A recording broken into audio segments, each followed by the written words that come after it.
very oldest language on the face of this earth.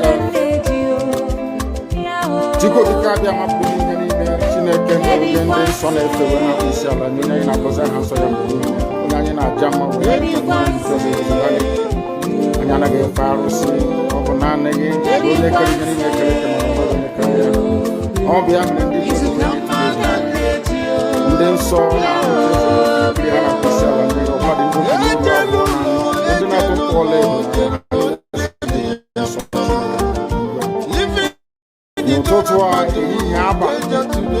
no one in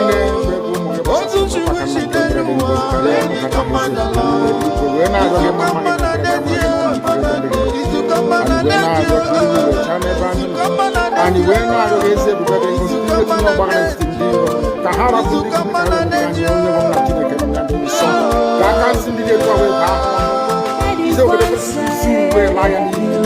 and you were not young. Be connected and make a difference with your source and you were not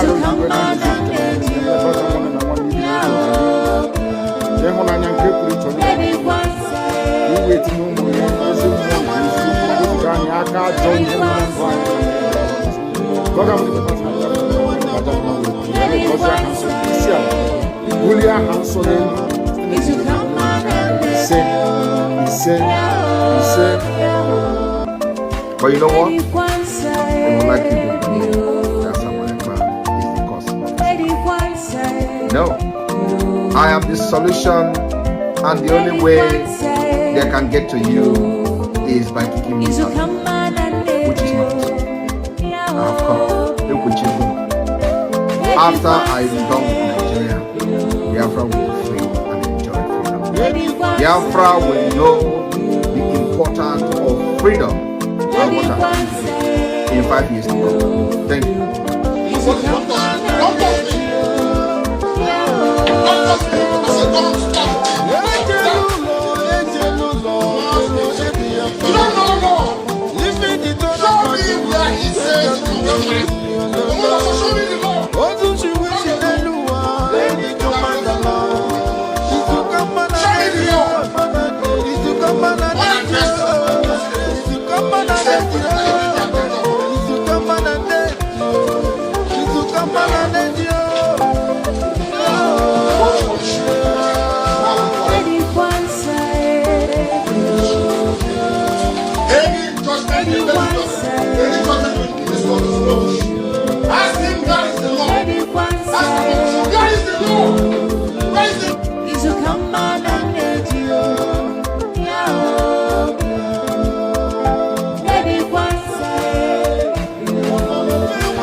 The very oldest language on the face of this earth.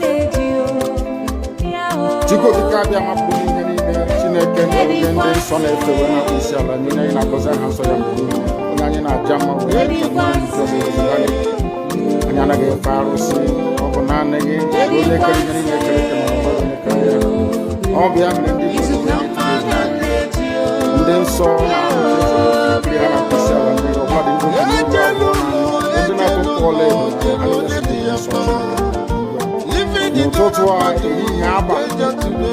no one in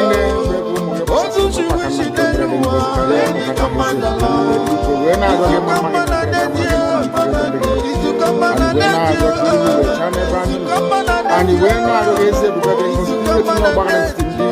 Tahara to the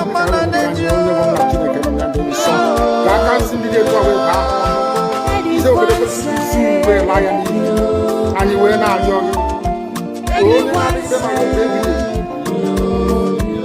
Be connected and make a difference with your source and you were not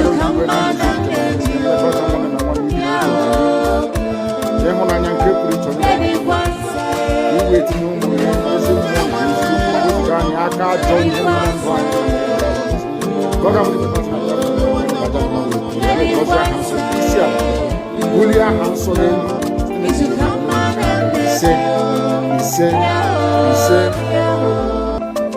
you know what? They would like you to believe that someone is the cause.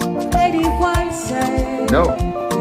I am the solution, and the only way they can get to you is by kicking me out, which is not possible. I have come. Look with you. After I am done with Nigeria, Biafra will be free and enjoy freedom. Biafra will know the importance of freedom and what in 5 years to come. Thank you.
You keep on supporting evil in the zoo, the more your land will be taken from you. The more your daughters will be raped and abducted, the more your sons will be slaughtered in cold blood. And under one Nigeria, there is nothing you can do about it. Absolutely nothing. Because one idiot that they groomed will rise up and say to you, oh no, it's one Nigeria, there is crime everywhere. Haven't you heard about Zamfara? Haven't you heard about Katsina? There is crime everywhere.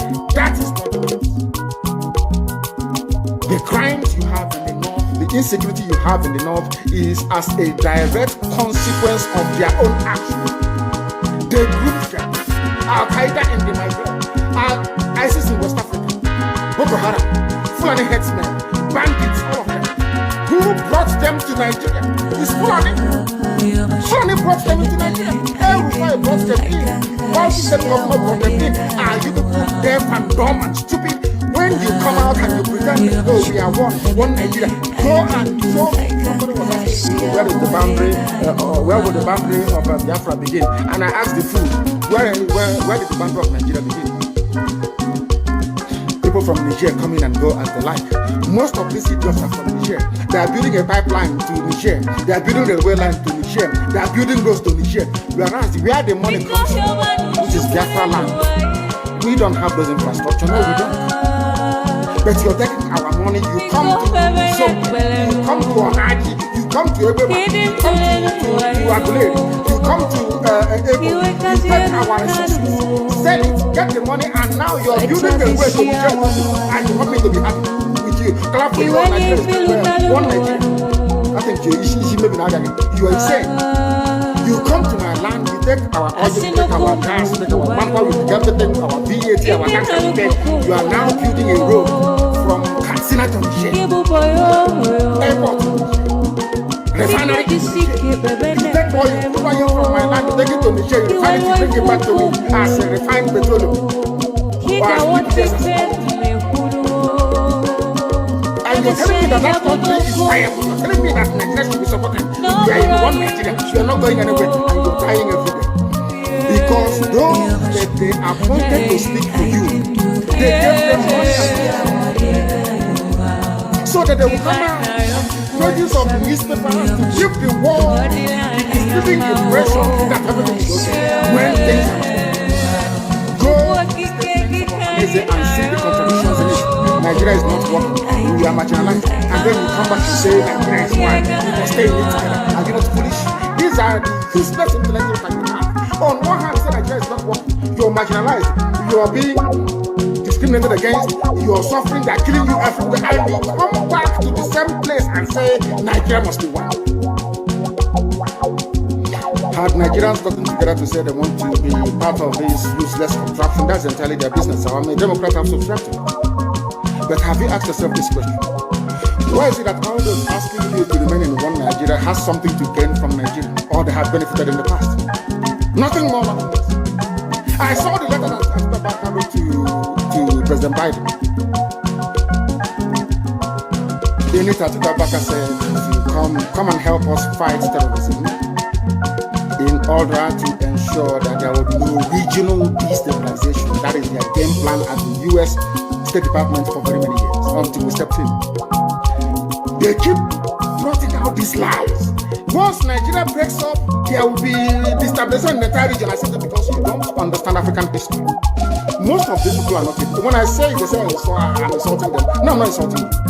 Most of them are Igbo. In Africa, we are tribal creatures in Africa. In Africa, we are tribal creatures in Africa.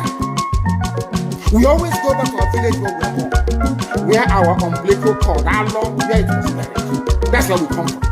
That is why every Christmas, Easter, New Year festival, or August meeting, you see us migrating back to where we come from. And I keep saying these things to Africans, they don't understand it. They don't understand it. Everywhere in Africa during Christmas, if you like, be in South Africa, if you like, let it be in Kenya, you let it be in Rwanda, everybody from the capital goes to the village. If you go to Accra, the same thing happens. This past Christmas, if you like, go to Cotonou. My right. They don't live from this now to terrorism.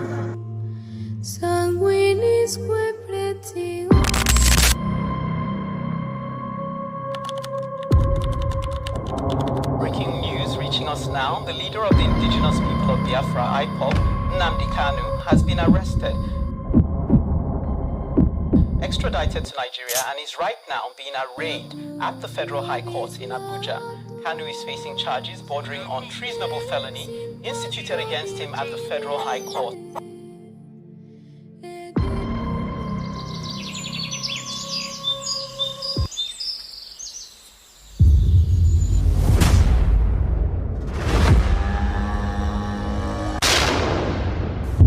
It was an unjust war.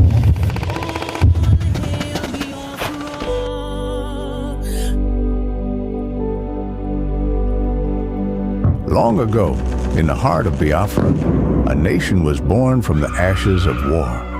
A war that scarred the land and its people, yet it never killed the spirit of freedom. The war aim of Biafra is purely to prevent ourselves being slaughtered, nothing more.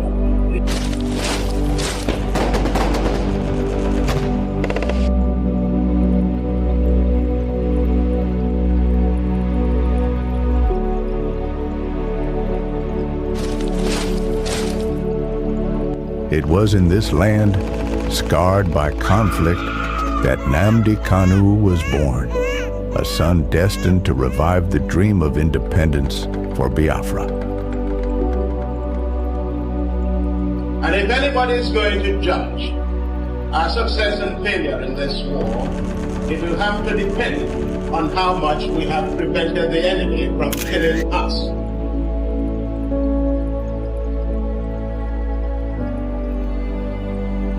Raised with the echoes of his ancestors' struggles, Kanu understood war and war, which ravaged the land and cost countless lives, had never healed. The dream of an independent Biafra, broken but not forgotten, lived on in the hearts of those who survived. It was these voices, these memories, that called him to action.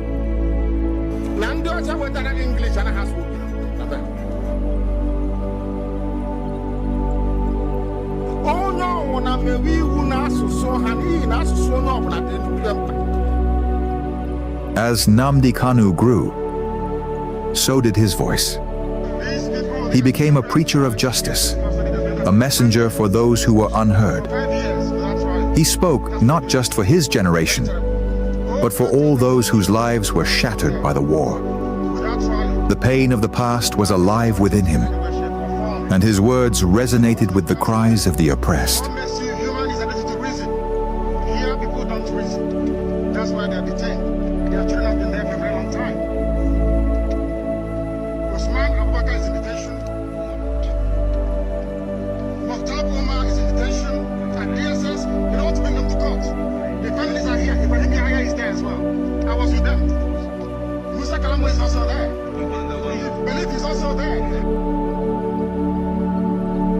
But as Kanu's message spread, so did the fear of the establishment. His calls for self-determination grew louder, shaking the very foundations of the government. They feared the revival of a Biafran spirit, one that could awaken the wounds of the past and ignite a new conflict. And so, they moved against him.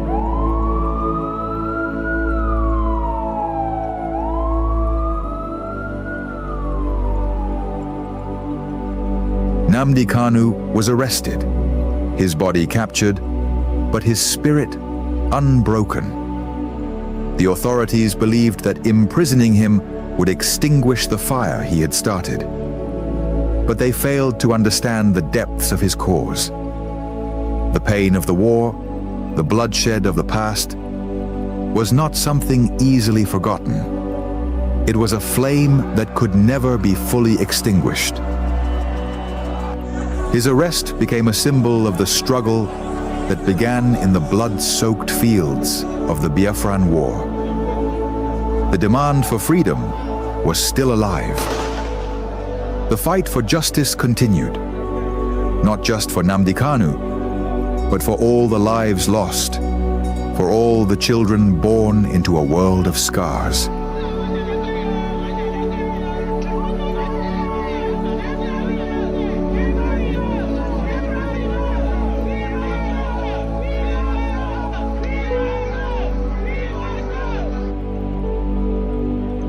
The fight for Biafra is not just his fight. It is the fight of all those who have ever dreamed of a free land. And though the past may haunt the present, the future is still unwritten. As long as the story of Nnamdi Kanu is told, as long as the voices of his people rise, the dream of Biafra lives on.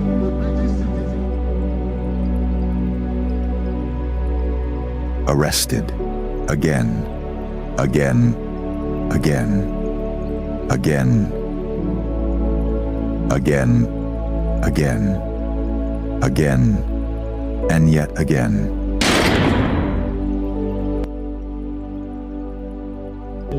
I agitate for Biafra. I agitate for Biafra, my right to agitate, my right. They turned it from reasonable felony now to terrorism.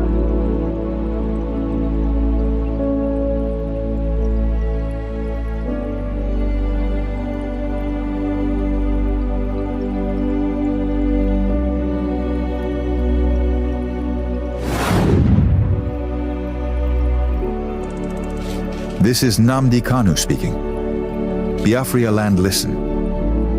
They thought they could silence me, but they didn't just cage me. They caged your spirit. They made you forget that our land still bleeds, that our people still suffer, that nothing has changed. 5 years in chains. But what about you? Are you not free? Or have they bound your voice with fear? The struggle was never about me, it was about you, your children, your land, your future. So I ask you, where is the fire that once burned in your heart? Where is the voice that once roared for freedom? Wake up! Rise again. Speak. Act. Remember who you are. This is Nnamdi Kanu.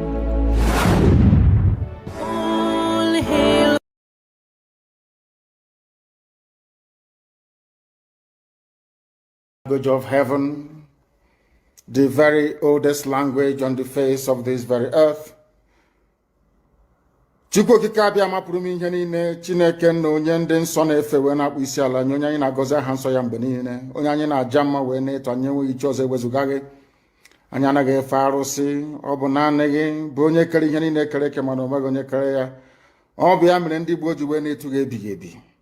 Ndị nsọ na-agba oche eze gị okirikiri ha na-akpụ isi ala nye gị, ọbụladị ndị okenye oru 2 na 4 bụ ndị na-atụ mkpọ ọla edo na ala, ha niile si na ịdị nsọ Chineke na nke igwe.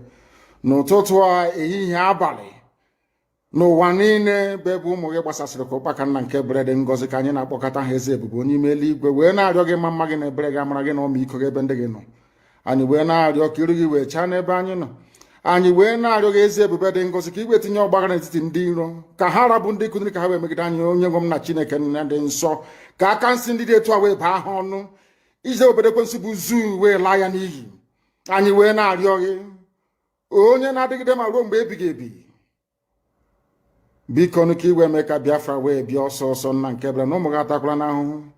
Anyị wee na-arịọ gị ka iwe na anyị ezi echiche na amamihe, mmekọrịta nwanne na nwanne, ịdị n'otu ọganiru, ịhụnanya nke pụrụ iche onye nwe m na Chineke nna, ka iwe etinye ụmụ gị ezi mmụọ nke eziokwu ma wezuga anyị aka ajọ ihe n'ime ndụ anyị nna nke ebere dị ngọzi. Ka ọ ga-abụ na ikpeta maazị na Biafra ga-abịa, anyị ga-aja gị mma wee too gị wee gọzie aha nsọ gị, kpee isi ala nye gị, bulie aha nsọ gị elu site n'ebighị ebi ma ruo n'ebighị ebi ka a na-arịọ gị. Ise ise ise.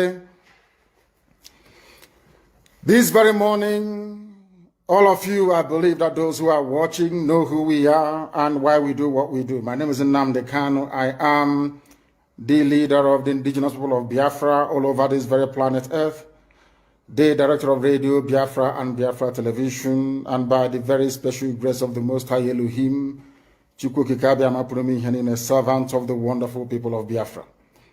We are live and we are direct this very morning, afternoon, or night, depending on where you are. And we start this very day by making it abundantly clear that the greatest enemy of a black man is the way that we reason. If not that the way we reason is very, very abhorrent, there is no need or reason why we should be suffering and complaining every blessed day without the courage to do something about it. Some of you tried to do something about it with the End SARS protest, but some of us quickly, or should I say some of you quickly capitulated because of your tribal affiliations or religious considerations. They managed to divide each and every one of you. But today you must make up your mind what you want to do. Do you want to change your lives, or do you want to continue residing in a damnable zoological republic with no hope, way, or means out of the mess that you're in? Why can't we change our lives? Those who are telling you that a revolution is not the best way to go about it, ask them, how come Russia is advanced today? How come the United Kingdom, Britain is advanced today? How come Germany is advanced today?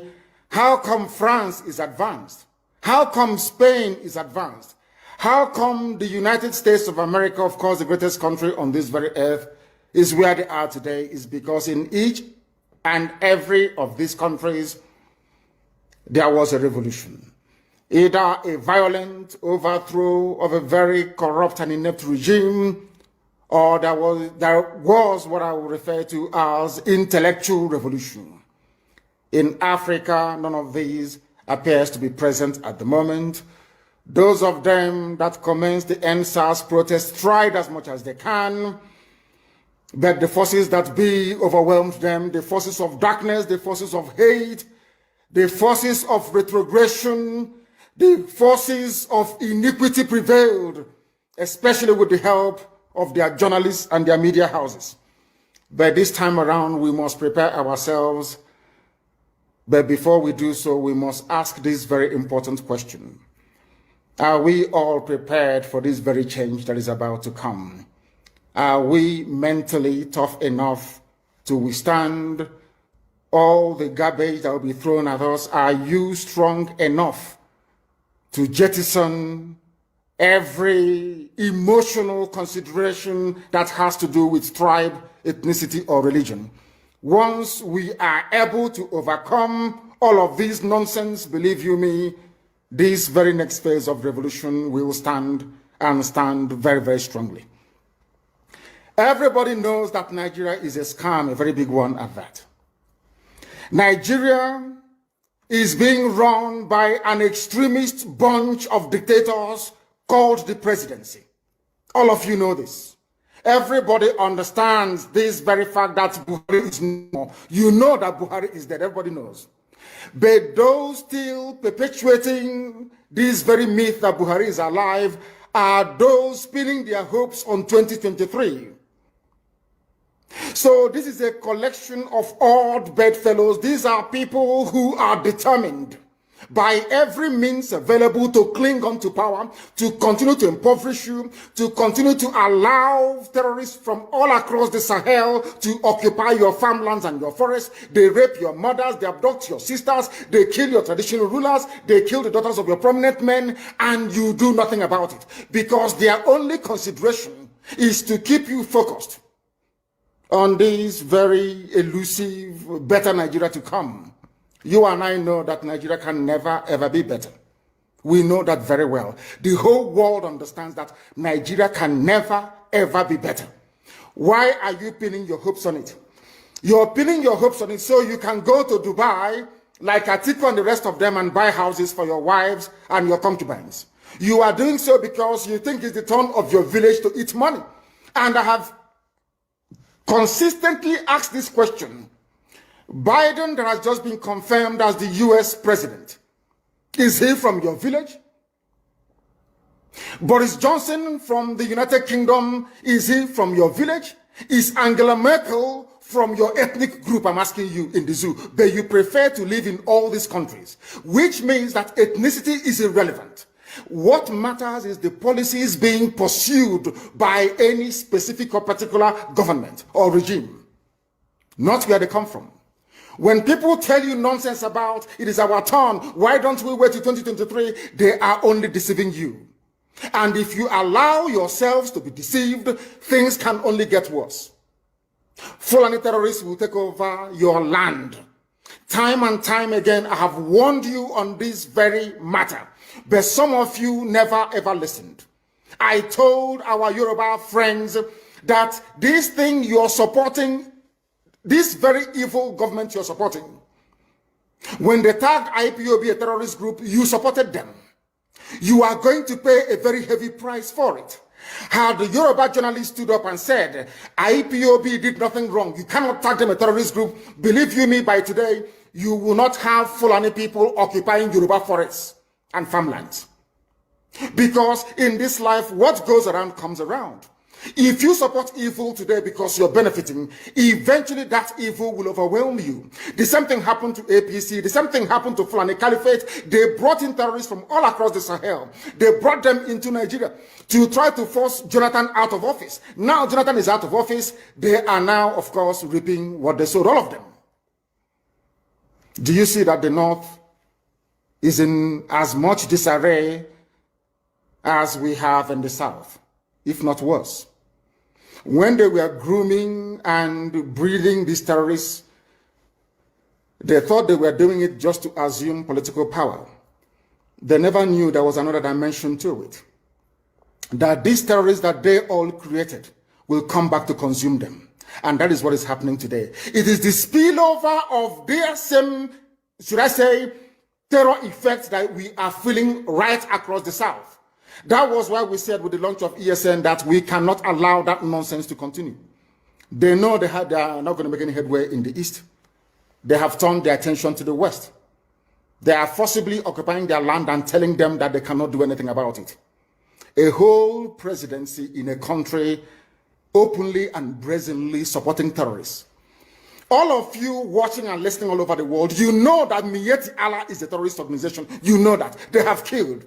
They have said that Benue State is theirs for the taking as a spoil of war. All of you are aware of it. You know what they are doing. Anywhere you have Fulani headsmen, terrorists for that matter, they tell you, oh, they are pastoralists. They are allowed to do their businesses in the forest. All of you are aware of it. But you kept quiet, hoping that somehow Tinubu will emerge as the president, or an Igbo man will come as the president, and your family will start enjoying. But in the meantime, you have no more farmlands, you have no more forests, you have nowhere you can call your own home. The same stupidity exhibited by Hausa peasants that enabled Fulani to take Sokoto from them, that enabled Fulani to take Katsina from them, that enabled Fulani to take even Kanu from them. Every Hausa land is occupied either by a Fulani emir or a Fulani governor. Some of you don't want to reason, you don't ever learn that the main aim of Fulani is to conquer your land and enslave you. Look at Hausa people today. As I wrote yesterday, they are worse than a discarded tissue paper. They are worth nothing. Only their language is what is relevant in their lives. Everything else is lost. All of you are repeating the exact same mistakes that the Hausas made. That is why they are in trouble. And that is why they can never ever come out of it. They are all suffering from what I would, an advanced version of the Stockholm Syndrome. Can you imagine that these people came into their land and took it over and they cannot do anything about it? Hausa is gone. It took Fulani very many years before they came out of their shell to say we are Fulani. Remember before, many years ago, they told you we are Hausa Fulani. We are Hausa Fulani. Because that time, their subjugation of the Hausa race hasn't been completed. Now they have completed it. Have they not completed it? And what is happening right now? I ask you what is happening now. Fulani have now come out to tell you we are Fulani people. Is that not what they are saying now? They are not telling you we are Fulani. No more Hausa Fulani. What does that tell you? That the Hausa race no longer exists. Do you want the same thing to happen to you? Do you want the same thing to happen to your families, to your villages? Do you want your towns, let's say Obomosho, to be renamed into a Fulani name? Do you want Onisha to answer a Fulani name? Forget all the nonsense about unity of Nigeria. All they are uniting against is your common interest. Unless you prefer epileptic power supply, unless you prepare to live your whole life without running water, unless you want to live in abject poverty and deprivation, your only alternative is a revolution. Let nobody discourage you. All the countries of the world doing very, very well, they all went through a revolution. You must go through it. If you don't go through it, you can never ever survive as a people. Fulani will take you over. As simple as that. This very day, we are making it known to the whole world that the Muslim extremist dictatorship masquerading as a secular democratic government must be demolished. It must be demolished for you to survive. They have to be demolished. If you do not demolish them, your lives will end very, very miserably. I assure you. I assure you. The zoo is on its knees. Everybody knows that the zoo called Nigeria is on its knees. Who doesn't know that? Everybody knows. Nothing is functioning. You are all aware of it. When they say go and register for NIM or whatever, NIN or whatever rubbish is called, all of you trooped out without legislation, without any laws. Fulani can control you however they like. Once they announce it, Yoruba newspapers very foolishly and stupidly will support them because they want Tinubu as the president. And you are all dying every blessed day. You are all dying every day. Had you people risen up to say that what is happening in Nigeria is bad, there is no way that Fashoranti's daughter will not be alive today. That is the price you pay for duplicity. That is the price you pay for treachery. That is the price you will continue to pay until you rise up and say enough is enough. It is up to you to do it. You did it during NSAS. You can do it again. Can you imagine Fulani people telling you, if you remove Fulanis from Yoruba forests, imagine Fulani telling you, if you remove them from your ancestral lands, there will be war, and you are panicking. And you have not asked yourself, why are they not saying the same thing about the East? Why did they not say to Eastern Security Network? Why did they not say to me, if you don't stop evacuating Fulani terrorists from the forest, there will be war? Because they know They understand psychologically that you don't have what it takes to resist them. Do you know why Borno State is still alive? Why you still have the Kanu people in Borno today? Was because they resisted the Fulani centuries ago. You have to go back to history to understand how Nigeria came into existence. Fulani has been expanding from day one, from Senegambia. All the way from Senegambia, they've been expanding, and now they are in Okigwe. All the way from Senegambia. They are now in Okigwe. And you're asking us to somehow fold our hands and keep quiet because of 2023, because one idiot is going to come out to become a president, because of that rubbish, because of that nonsensical notion, we should fold our hands and wait until we are overrun by the Janjaweed from the Sahel. Is that how reasonable people think?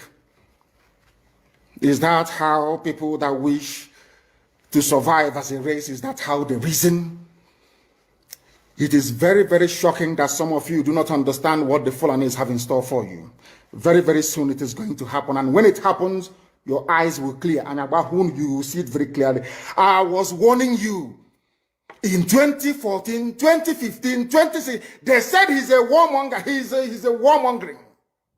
I went to America and I told World Igbo Congress that this war you are avoiding is going to come to your villages. They said, no, it's not going to happen. What is happening today? When Yoruba was supporting the dead idiot called Buhari, did I not warn them that this evil you're supporting will consume you? They never listened. They never wanted to listen. IPOB is a terrorist group. You're trying to divide Nigeria. But Mietiala is not. People that you are calling bandits, have you heard anybody come out to say, please Buhari, since presidency is there defending terrorists in the forest, why don't you proscribe them? No, you cannot proscribe a Fulani group. Never. And all of you, we are supporting evil. When there is the proscribed IPOB, proscribed indigenous people of Biafra. These are Yoruba journalists writing junk. Every day they keep writing rubbish. But their land is under siege. Their land is under siege. And the Fulani will take it. It doesn't take time. So I am here today to encourage them that they must stand tall and be very strong, resolute. That is what Fulani does. They control the media. They have well-paid consultants all over the world doing their bidding for them. They have that woman at UN trying to lobby the world that everything is okay in the zoo called Nigeria. But you and I know that the zoo is not okay. You and I know the game plan of the Fulani. And what are you doing about it? Nothing. Every day you read, you lament, you complain. Every day you read, you lament. And that's all you do. That is all you do. You read, you lament, you complain. You do nothing about it. Your lives are being taken away from you. Your forests are being occupied. Your mothers are being raped. Your daughters are being abducted. And the whole national government, presidency, is supporting such people. And you're telling me that Nigeria is viably sustainable. Is that what you're telling me? That somehow this contraption is sustainable, it is viable. It can never be. Because the more you stay in one Nigeria, the more you are inviting the Fulanis to take over your ancestral lands, to take over your villages, and to make life a misery for you. That is the end game. That is the outcome. If you doubt me, go and do a bit of research. Ask yourself, who are the Hausa people? Who are the Nupe people? Who are the Bachama people? All of these people were steamrolled by the Fulani march to the Atlantic Ocean. And now they're in Yoruba land. They're in their forests. They are in their forests. And who is going to drive them away from there? If not the Yoruba youths. Forget about your useless governors. Your elders are very strong. I love Yoruba elders. The way they behave, the way they talk. Very, very strong. They said they support Akeredolu. This is the governor of Ondo State. They support him in what he's doing. People must come out to say that enough is enough. When you travel to the north, do you live in the forest in the north? The Igbo people in Sabongeri in Kanu. Are they living of course it's Hausa land? Are they living in the forest? They came to the town. They work very hard. They build houses. They build mansions. They develop the entire place. Is that not what they do? What are Fulani people doing in our forest? Nobody can answer that question. They say that they're pastoralists. I want some of you have had your breakfast this morning. Please go to your fridge or go to where you keep your beverages and you will see pig milk. Pig. Some of us were raised on pig milk. For how many years now? And you keep asking yourself, what is pig milk? Pig milk is the same milk that the cows produce in Holland can be produced in the zoo. Tell me the country in the world aspiring to be a member of the UN Security Council where you move cattle from place to place. Are you people well at all? You so-called Nigerians, are you normal in the brain? I'm asking you a simple question. Show me a country that aspires to be in the 21st century moving cattle from place to place, telling me they're grazing. Which country is that? Please tell me. All of you don't have any shame. When you have people, an entire presidency coming out to defend a very primitive, archaic agricultural practice, then you know you embrace serious mess. You are in one almighty trouble, I'm telling you. You people are in a mess. The Holland that you get your pig milk from, do they move cattle from Rotterdam to Amsterdam? I'm asking you a simple question. But they produce the pig milk that you're drinking every blessed day. Why can't Fulani produce pig milk in Sokoto? Why can't they produce Carnation milk in Kanu? They have the cattle.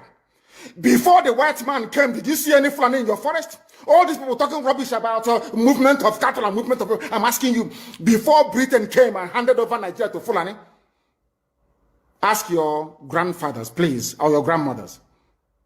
Ask them. All this nonsense we are hearing today in this so-called one, I want to tell you the dangers of one Nigeria. All this nonsense you're hearing today about one Nigeria, Fulani in our forest, Fulani in our village. Before the white man came, did you see Fulani moving their cattle all over the place? Did we not have meat to eat? They will answer these questions for you. Because sometimes in Africa, we don't reason very well. The way we reason is disjointed. It is disjointed. I can't understand for the life of me why, instead of them to waste all that money arming and equipping this Janjaweed army Mihetiala to come and conquer you and I, why don't they open a milk factory somewhere in the north and bring the milk down south? I'm sure Southerners will buy it. After all, pig milk comes all the way from Holland. Pig milk all the way from Holland. Now you understand it. Because of the way you people reason. Why can't you produce? Is it difficult to produce milk? The same milk that comes out naturally from the udder of the cow. Why can't you can it somewhere, pasteurize it, and send it to people to eat, to drink, or to do whatever with? All over the world, that is what is happening. In fact, they produce so much milk in Europe that they pour it away. Why can't you do the same thing? A whole president claiming they are in the 21st century are supporting a very primitive practice of moving cattle from place to... All of you, you're not ashamed of yourselves. You have no shame. As somebody will say, your shame is shaming me. I'm telling you, you people from the zoo, I'm ashamed of your ignorance and stupidity. You people are hopeless, completely hopeless. One day I want idiot to come and say, we are intellectuals. And you're moving cattle from Kafanchan to Ahoda. You are intellectuals. You are intellectualizing. You are in the 21st century, you are moving cattle, driving cattle, Nama, from over 300 miles. It's claiming Yoruba forest is a place for you to be in. You want to relax, Yoruba forest. Every Nigerian is free to live anywhere. And do their business anywhere, yes? But when an Igbo man tries to sell beer in Kanu, you destroy it. You destroy their businesses, you destroy their hotels, but you can come down to the south and live anywhere you like and grace anywhere you like. And you're telling me that is a country, that is one Nigeria for you? The Fulanis we are talking, they call them the Funa movement. Our attention has been drawn to a decree credited to one Rotimi Akeredolu, asking Fulani people who have occupied some forests in Ondo State to quit. We are also aware of another incident in Oyo State where an illiterate political talk gave quit notice to Fulani people to leave their territories, which are now their irreversible homes. Are you listening? Fulani are now saying that Yoruba forest is now their irreversible homes. They have now occupied Yoruba land in perpetuity. And I want to let my Yoruba friends understand this. You see, in life, anytime you support evil, evil will come back to haunt you. All of you never knew that IPOB and this Biafra movement was for your liberation. Some of you saw maybe the oil and gas from Biafra land. If they go now, we won't have access to oil and gas. In the process of having your eyes fixated on oil and gas, your forest is gone. Do you understand it? There is nothing more precious in life than freedom. Freedom is very important. And I need you to understand this very morning. Every Yoruba person supporting Fulani, you are setting up yourself to become like the Hausa people. Remember when Hausa was supporting Fulani? We are Hausa Fulani, we are Hausa Fulani. Where are the Hausa people today? I ask you. Where are those Hausa people today? Do you see them anymore? They're saying we are Hausa Fulani, we are Hausa Fulani. Do you see them again today? Do you see them? I'm asking you. No, because Fulani have completely overwhelmed them. It's called emasculation. Completely emasculated them. Look at what they're doing in the East. In the East, they come to the East, I will tell you, oh, you want to be the president or vice? Yeah. They say, give us land for Ruga. They give them land. I saw Joseph Kanu did that Lord Banta. They've taken it over in forever and ever. Give us land in your state. Hope of them prove to us that you are our stooge. Give us land in Olo. Hope of them will give them land in Olo. We can go and kill people in Obibo. We can kill for them. How many Fulani governors are prepared to kill bandits? I didn't say normal people. I'm talking about armed, dangerous bandits. How many Fulani governors? Go and read your newspapers, you will see it there. Fulani governors are negotiating with them, giving them arms, giving them vehicles, making sure that their life is no longer a misery. But see, they come down to the south. They tell you, give us land for Ruga. Go and kill your people to prove to us that you're one Nigerian. That was why Obi also was talking rubbish. Was yesterday or 2 days ago.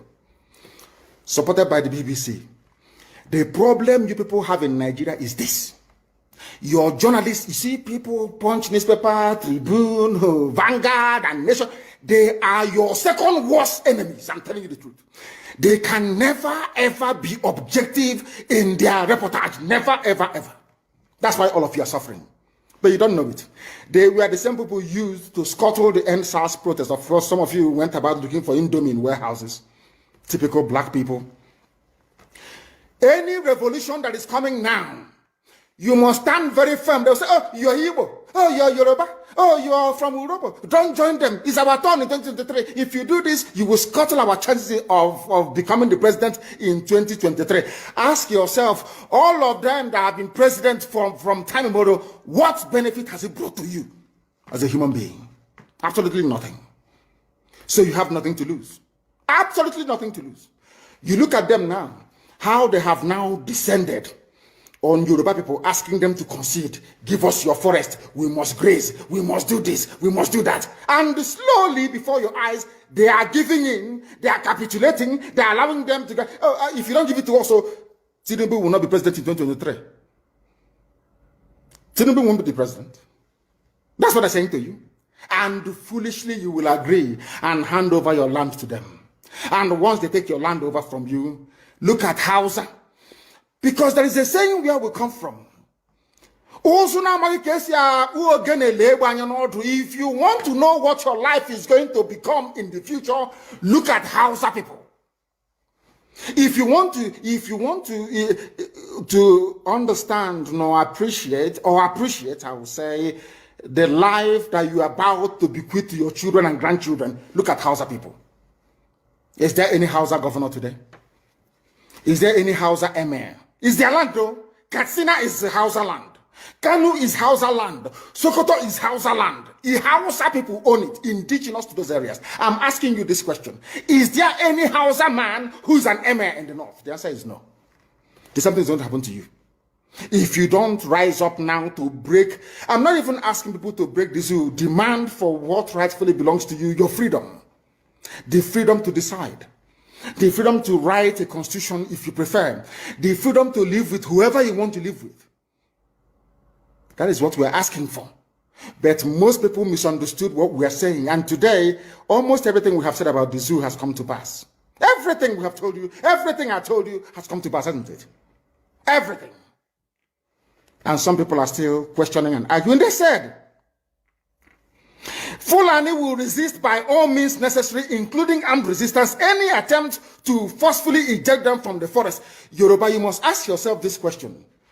When we were pursuing them from Ebonyi, why didn't they say something about ESN or Nnamdi Kanu? Why? Have you asked yourself that question? Because they know we are prepared to die to defend our land. They understand that very well. That is the only language the Fulani understand. You cannot say to Fulani, oh, let us have a Fulani president, and after that all will be well. Never, ever, ever. They will continue to expand. They will continue to identify idiots in your midst, traitors, saboteurs in your midst. They will promise them heaven and earth. They will give them anything they ask for in order to ensure that they get into you, they subjugate you. Look at Yoruba and the Lorin. Yoruba, how did you lose a Lorin? You lost a Lorin because somebody thought or felt that by aligning himself with what he felt was a superior Fulani force, he can defeat his own people. Afonja, what happened? As a result of that miscalculation, the great Yoruba race lost a Lorin to Fulani Caliphate. That is why in a Lorin you have an emir of a Lorin, not an Oba of a Lorin, answerable to Sokoto. That is where Lai Muhammad comes from. You can see them. Sokoto slaves in Yoruba land. When I say that, it's not religion. It has nothing to do with religion. It has everything to do with the mentality of a conquered people.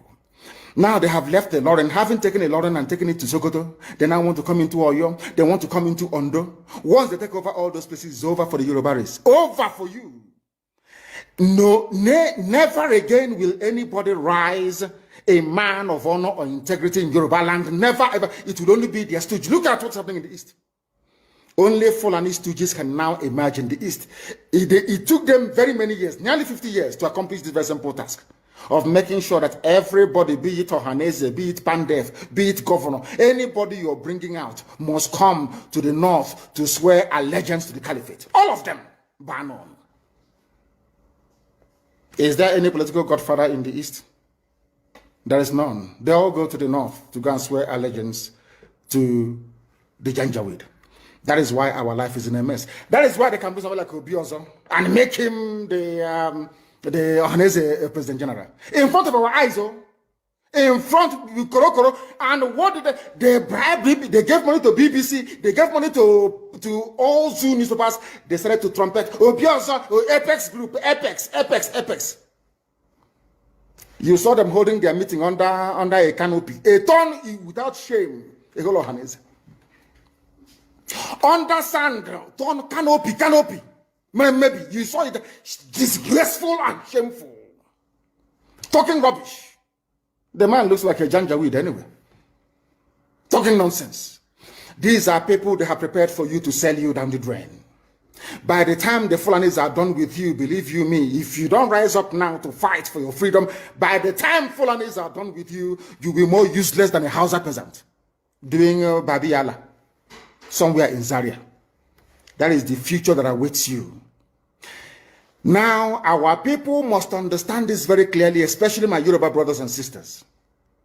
It is about time you stop supporting evil. That evil is in Asorok. That evil is a gang of reprobates calling themselves presidency.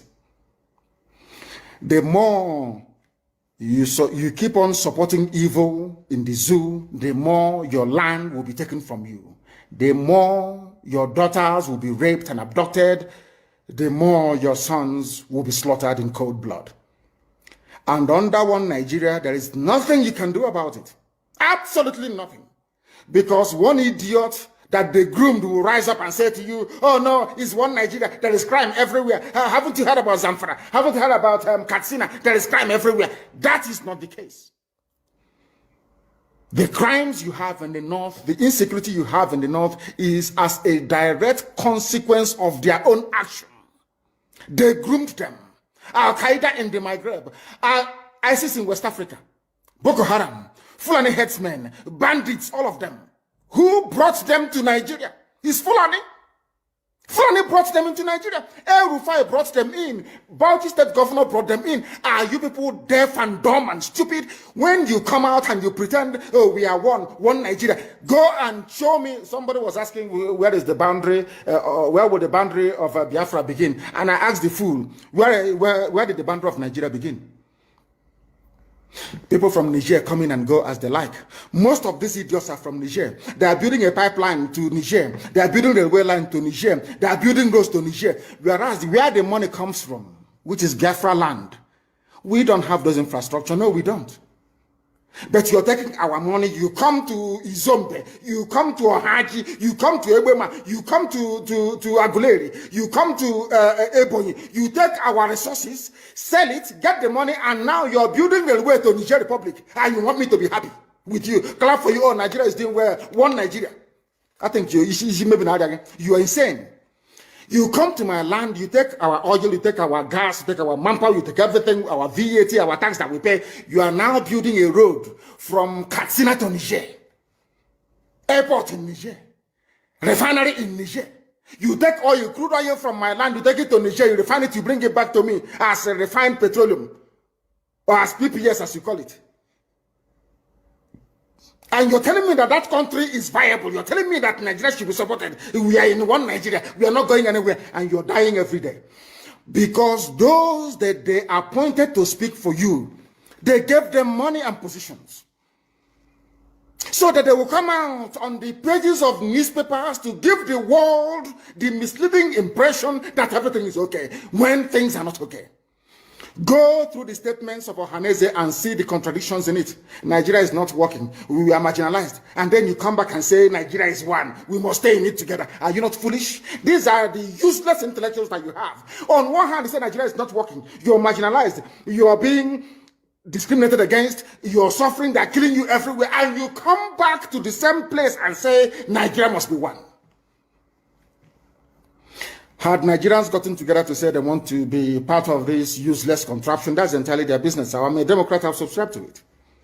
But have you asked yourself this question? Why is it that all those asking you to remain in one Nigeria has something to gain from Nigeria, or they have benefited in the past? Nothing more, nothing less. I saw the letter that Atiku Abubakar wrote to President Biden. In it, Atiku Abubakar said to come and help us fight terrorism, in order to ensure that there will be no regional destabilization. That is their game plan at the US State Department for very many years, until we stepped in. They keep trotting out these lies. Once Nigeria breaks up, there will be destabilization in the entire region. I said it because you don't understand African history. Most of these people are not educated. When I say, they say I'm insulting them. No, I'm not insulting you. Most of you are not educated. In Africa, we are tribal creatures in Africa. In Africa, we are tribal creatures in Africa. We always go back to our village where we were born, where our umbilical cord, how long, where it was buried. That's where we come from. That is why every Christmas, Easter, New Year festival, or August meeting, you see us migrating back to where we come from. And I keep saying these things to Africans, they don't understand it. They don't understand it. Everywhere in Africa during Christmas, if you like, be in South Africa, if you like, let it be in Kenya, let it be in Rwanda, everybody from the capital goes to the village. If you go to Accra, the same thing happens. This past Christmas, if you like, go to Cotonou, go to Yaoundé in Cameroon. Everybody living in the capital cities of Africa, they go back to their villages. They go back to their tribes where they come from. Do they do that in the Western world? During Christmas, these people migrating from, oh, I come from Florida, I'm going to Florida. No, you don't. Because people come from where they are born. We come from where our ancestors were born. That is the difference between black people in Africa and those from Europe and other parts of the world. We come from, so if you ask somebody, where do you come from? He or she will mention their village. That is what makes us Africans. Very, very unique. If you destroy that, you're finished as a people. In Africa, we are tribal. First and foremost, we belong to our tribe where we come from. That is why our people need to appreciate this. Very, very critical. That Africa is restructured to recognize where people come from. Nnamdi Kanu is the leader of indigenous people of Biafra. Simon Ekpa is the Prime Minister of Biafra Republic Government in Exile. Know this and know peace. Once you know this, you will know peace. But if you refuse to know this, you will never know peace. I remain the Prime Minister of the Biafra Republic Government in Exile, and as a matter of fact, I remain in charge. And if you don't want me to be in charge, bring Nnamdi Kanu out. Stop all this nonsense of Nnamdi Kanu control Biafra from prison. It doesn't work. It can never work and will never work. We are well-educated people. Ekpa should stop using Nnamdi Kanu's name. I want to tell you one thing today. I've been addressing this on Twitter. To kidnap Nnamdi Kanu so that you are going to pave way for the quicker action for Biafra liberation. And it is happening. And so Biafra sees Simon Ekpa as an obstacle to whatever nonsense you are doing with Nigeria. Believe me, I am just knocking at the door. I have not started. I told you people that the time is coming when you are going to know who Simon Ekpa is. The time is fast approaching.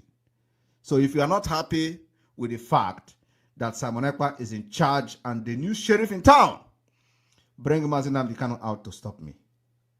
And if you cannot do that, you will rant and you will keep quiet. You will write to everywhere you want in this life. You will keep quiet. I warned you people from the beginning.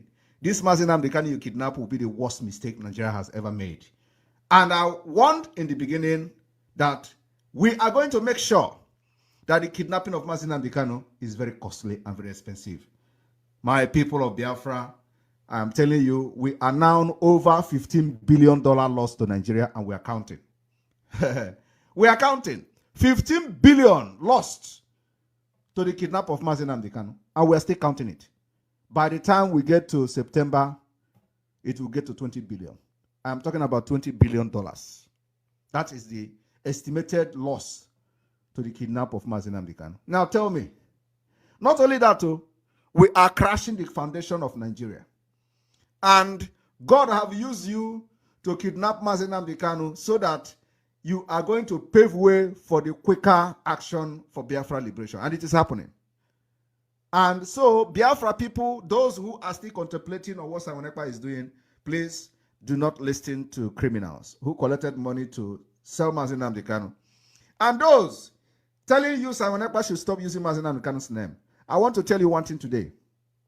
I've been addressing this on Twitter. During the time I was having meeting with Nnamdi Kanu, none of these people were part of the meeting. None of them. Nnamdi Kanu never brought anybody to me. Nnamdi Kanu never introduced anybody in Biafra's struggle to me. If anybody has ever participated in the meeting between me and Nnamdi Kanu, the person should come forward. And I take his word. I am working and executing the contract and agreement, verbal agreement I have with Nnamdi Kanu. Only between me and him. Nobody else was part of it. And I'm going to fulfill this particular agreement to the best interest of myself, the best interest of Biafra, the best interest of our future, and the best interest of our nation. It is not attached to Nnamdi Kanu. It is attached to the gods of our land and to those who have sacrificed everything in struggle for Biafra. So, this particular agreement, nobody born of woman will come and be in between it. So I want to make it very clear today that the time I was having meeting with Nnamdi Kanu, none of them were part of it. I do not know anybody. He never introduced anybody to me. I have come to finish where he stopped.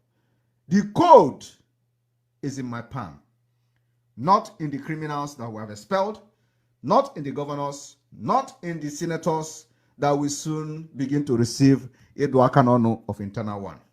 We have started it. If you think you can do what you do to other people, this is the end of the road.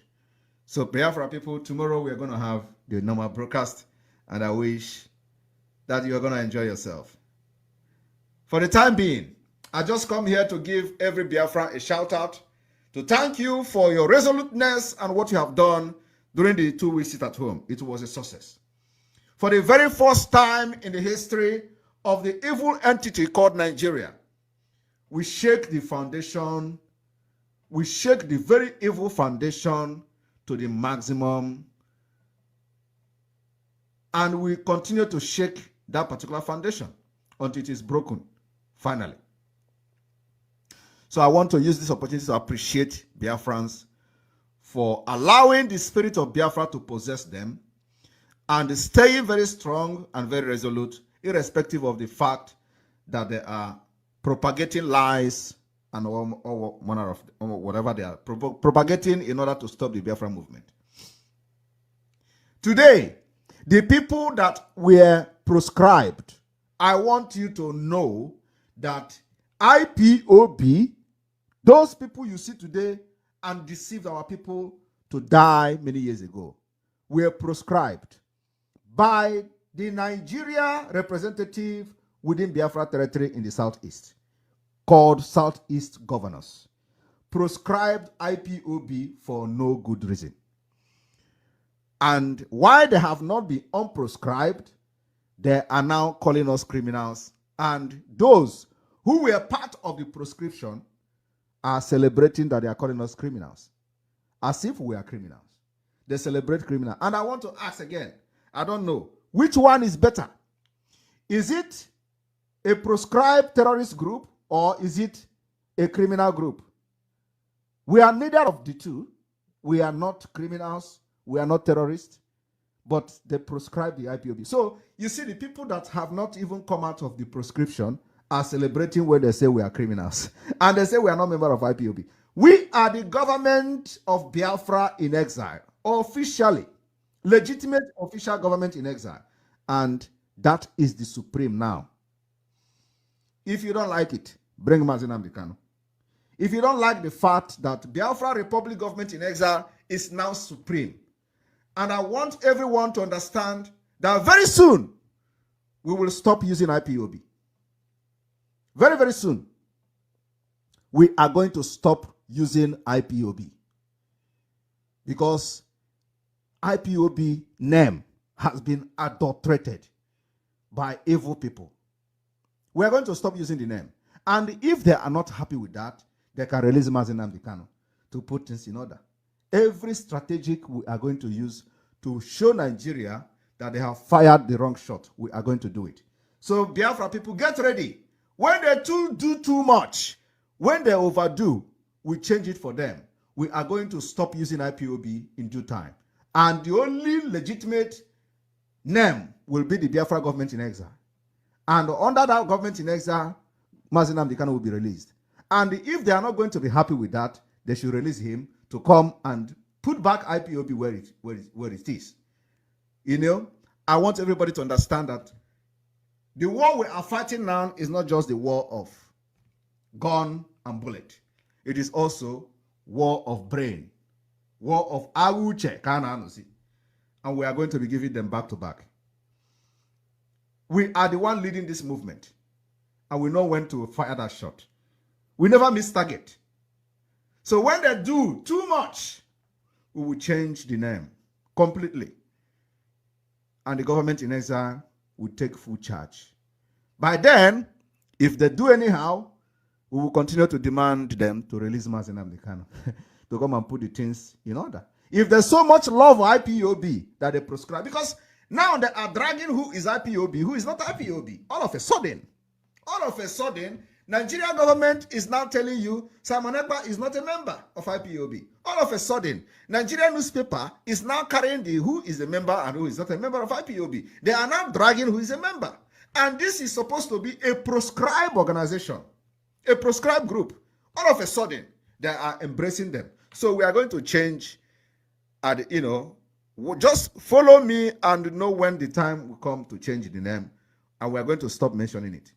Let them enjoy the IPOB they proscribed. The Biafra government has come to stay. We are now government to government, not organization. So I want you to understand, they never expected what is happening now to happen. Everybody is crying. And I want you to understand that the ignorant in the life of some of them are too much. The ignorant is very smelly. And what we know, they don't know it. What we know, they don't know it. I want to use this opportunity to send a message to somebody that I didn't want to, even respond to. But the very oldest language on the face of this very earth. Because I can say that from what I have just listened from you, it is just not ordinary. Very wonderful.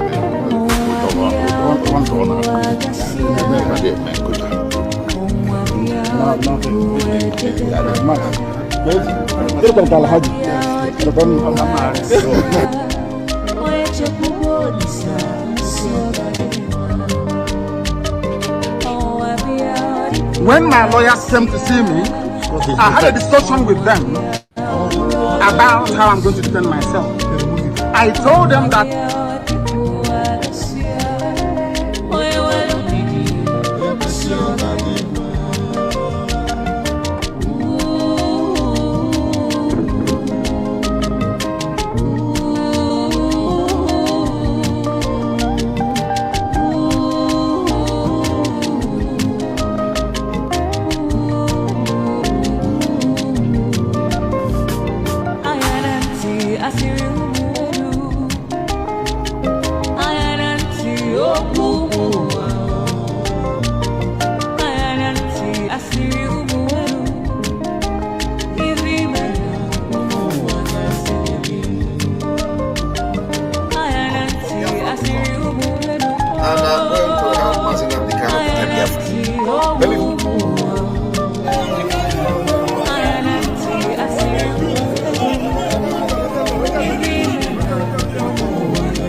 Welcome. Thank you for joining us on today's program. It is Monday, as always.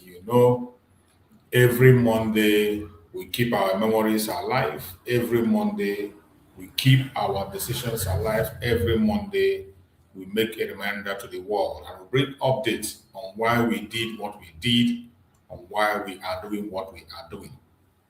Wherever you are joining this program, I want you to understand that in this platform, we do not come here to instigate violence. We do not come here to preach hate. We don't come here to attack people or individuals. We do not come here to propagate anything apart from the freedom of the Biafran people, to present Biafra as the only remedy to the failed state Nigeria. Remember, today is Monday, and Monday has been a very significant day to us. We have fought a lot of battle on Monday, a day we chose as a sit at home to air our opinion, to let the world know that we are in disapproval of the contraption called Nigeria. A day we come together to demand the unconditional release of our Supreme Nnamdi Kanu. A day that some of us call it Nnamdi Kanu Day. It's a sacred day for us. And we know what have transpired. They have fought it and fought it. And no matter what happens, whether people are still today holding on or not, we will keep that memory alive. Monday was a day that we used to come out, and we have done a lot on Monday. The government of Nigeria attacked that very move. They fought us from different angles, from different corners. They did everything they can to see that they stop us. But the Biafran people continued to be steadfast. So many Biafrans, we are still standing strong, and they are sitting at home on their own. Remember, it is a day that no one is being forced. It's something that you have to do willingly. People on their own ought to do it willingly. And all the while, when this sit-at-home was going on, it has always been something that people do on their own willingly. And for everyone who has been able to do it till the time they did, it is a thing to appreciate. I thank every Biafran who has kept that memory alive. And for us, for me in particular, in this platform, I will continue to remember Monday as a special day. If not for anything, it was a day that Biafrans showed unity among them. It is a day that Biafrans showed unity of purpose. If there is no other thing you can point out, there is no other thing you can look onto to say Biafrans have shown unity of purpose, it is this very Monday. Because Biafrans from across the world engaged in that very Monday sit-at-home. Biafrans from all parts of life, all walks of life, old, young, male, female, everyone participated in that very sit-at-home, and they made it a success. In as much as today we know there is a kind of an attack on the sit-at-home, there is a kind of tiredness on the sit-at-home. Many people are not participating the way they used to be due to the attack that is coming from the government. It is understandable. Everybody today knows that if the sit-at-home stops, it's not because the Biafrans do not want to do it. It's not because the Biafrans are tired of it. It is because of the sabotage of the government of the day. The attack that is coming from the government, it has gone up to economic attack, destroying businesses of people, and so many people have given in. It is understandable, but it is on record that it is the government of Nigeria that forced people against their will not to fight for their right. That is what transpired. They fought people. It was a force. The government of Nigeria came against people who on their own willingly were willing to express themselves peacefully. But they came after them. The attack was so heavy that so many people were not able to stand it. And as I speak today, it is not what it used to be. But in all the same, we will keep that memory alive. We'll keep it alive because we know a time will come, we will definitely go back to where we are coming from. That time is coming, and it's going to come very soon. So it is a training that we have gotten and will be activated. So I urge everyone who is in Biafra land today to do everything you can on your own, willingly, not being forced, and continue to keep the memory alive. We are going to be free from Nigeria no matter what they do. We're going to be free. So I welcome everybody, and this morning we are discussing a very important issue. As we always do every Monday, we talk about the sit-at-home implications, we talk about why we are doing it, and some other things we talk about. So today we'll talk about the Monday sit-at-home, the silent revolution they fear most. The silent revolution Nigerian government is afraid of. The silent revolution Nigerian government is afraid of. Sit at home. They try to erase us from 1945 till now. The mission to remove us entirely from the planet Earth started from 1945. It didn't start now. Sometimes people begin to count from the 1966 program. It is not. It started from 1945. That was the very time they started the attack on the Igbo Biafrans, more especially to wipe them away completely. And all this while, every single attack that has happened since 1945 onwards has always been a genocide against the Biafrans. where many lost their life in hundreds, in thousands. But nobody is held responsible, nobody is held accountable, and people move on as if nothing happens. But we are going to keep this memory alive because a time will come when we will definitely hold somebody accountable. So today broadcast, which just another broadcast, as we all know, we always come to keep things alive. This is a serious conversation about history, identity, and the future of the people. So I want you to pay close attention to the few minutes we are going to be here for you to understand what is actually going on. This morning, we are talking about the sit at home. The sit at home is a civil action. You and I know that, not enforced by anybody. We will continue to reiterate this very issue so that people can understand what transpired. You know, the accusation against us was that we are enforcing it. But today, it is the other way around. The government are the one today forcing people not to come out. They are forcing people to come out from their home. They force them economically, they force them through military means, they force in different kinds of ways to force people out.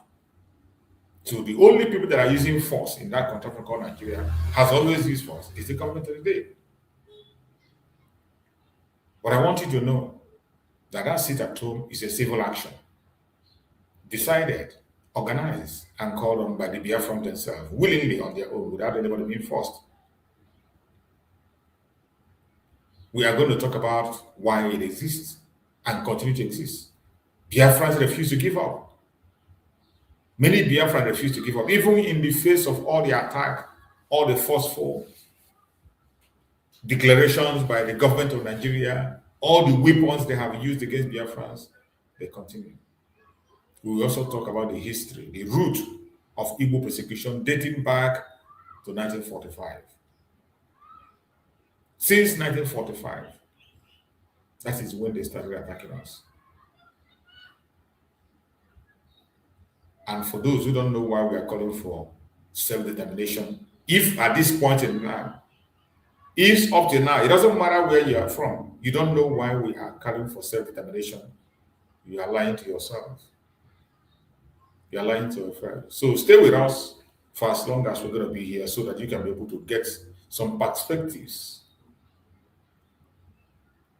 some history, and life experience that we are going to share with you on today's program to guide you on what is happening. So let us begin with the situation on ground. Across many parts of Southeast, Monday have become a day of reduced movement and continue to be. Every Monday is a day of reduced movement. Markets are quieter, roads are less busy, business often remain closed every Monday. This practice, widely known as sit at home, has become a form of civil expression. It has always been. We use that way to express ourselves, express our grievances, express our disapproval of the government of Nigeria. A way people communicate dissatisfaction and demand attention to their concern. That is why we are sitting at home. It is legitimate. It is democratic. There is nothing wrong about it. It is a civil disobedience. And it didn't start with the Biafrans. Many people and many countries of the world have done it and got a result. For some, it is about solidarity. For others, it is about safety. And for many, it is a mix of both. But one thing is clear. It has become a powerful symbol. Whether one agrees with it or not, Monday has become a powerful symbol in the quest for Biafra. The Monday sit at home. It doesn't matter whether you agree with it or not. It has already become a powerful symbol. Even in all the midst of the attack and terrible things to make sure it's being stopped, people legitimately on their own are doing what they have to do. Now, let's understand this from a broader perspective. Civil disobedience is not new in history. It's not new in history. There's nothing new about civil disobedience. It's only in Nigeria they term it evil and they paint it they take it as something that you committed a crime by involving in civil disobedience. There's nothing evil about it. It is not new in history. Around the world, people have used peaceful non-compliance to express grievances, which is what they are doing. Peaceful non-compliance to any government rules or messages. That's what to do. Peaceful non-compliance to express our grievances. That is what we do. And the Nigerian government has refused to listen. Refusing to participate in normal routine as a form of protest. That is what we do every Monday. We have done it for a long time. And the government attacked it, fought it by forcing people to come out, whether they like it or not, against their will. That is where we are today. They are pushing people out by force, forcing people out against the will. I hope the world is taking record. The idea is simple. When people feel unheard, they withdraw cooperation. And that is what we are doing. Nobody seemed to listen to the Biafran people on the illegal detention of Nnamdi, the illegal conviction, and the transfer to Sokoto. Nobody cares. Nobody cares about you. Nobody cares about me. So the Monday sit at home is seen by many as form of protest. That is what it is to us. We see it as form of protest, a call for attention, a demand for dialogue and change. That is what it is. If you call it violent or you call it whatever, it is up to you. But for us, the Biafran people, it is a protest. It is a call for attention, international attention, the attention of Nigerian government, a demand for dialogue and change. That is what it is. But like all forms of protest, it also comes with debates, concern, and different opinions. We know Nigerians have created different opinions around it, including those who claim to be Biafrans. Different opinions are created around this Monday sit at home. But will that make us to stop or talk down on it? It doesn't make it change from what it is. It is what it is. To understand today, we must look at yesterday. The concern expressed by many Biafrans did not start today. All these cries we are crying right, left, and center, it didn't start today. The complaints that is coming from the Biafran people did not start today. They are rooted in a long and complex history. So when you see a Biafra on a platform shouting for freedom, calling for self-determination, when you see Biafrans across board in different places shouting and calling for self-determination, it did not start yesterday. It did not start today. It started long, long before now. From the colonial era, different regions were brought together under one system. We are talking about the genesis, how it all started. From the colonial era, different regions were brought together under one system. The north, the southwest, the middle belt, and the southeast. Over time, tension grew. Politically, economically, and socially, there was tension everywhere. Because this very bringing up together was not done with the consent of the people. The people never agreed to be together. They were never consulted. Events in the mid-20th centuries, including pre- and post-independence struggle, deepened mistrust among various groups. The way the independence was conducted, the way the amalgamations were conducted, was not meant to sustain peace or keep peace. Never.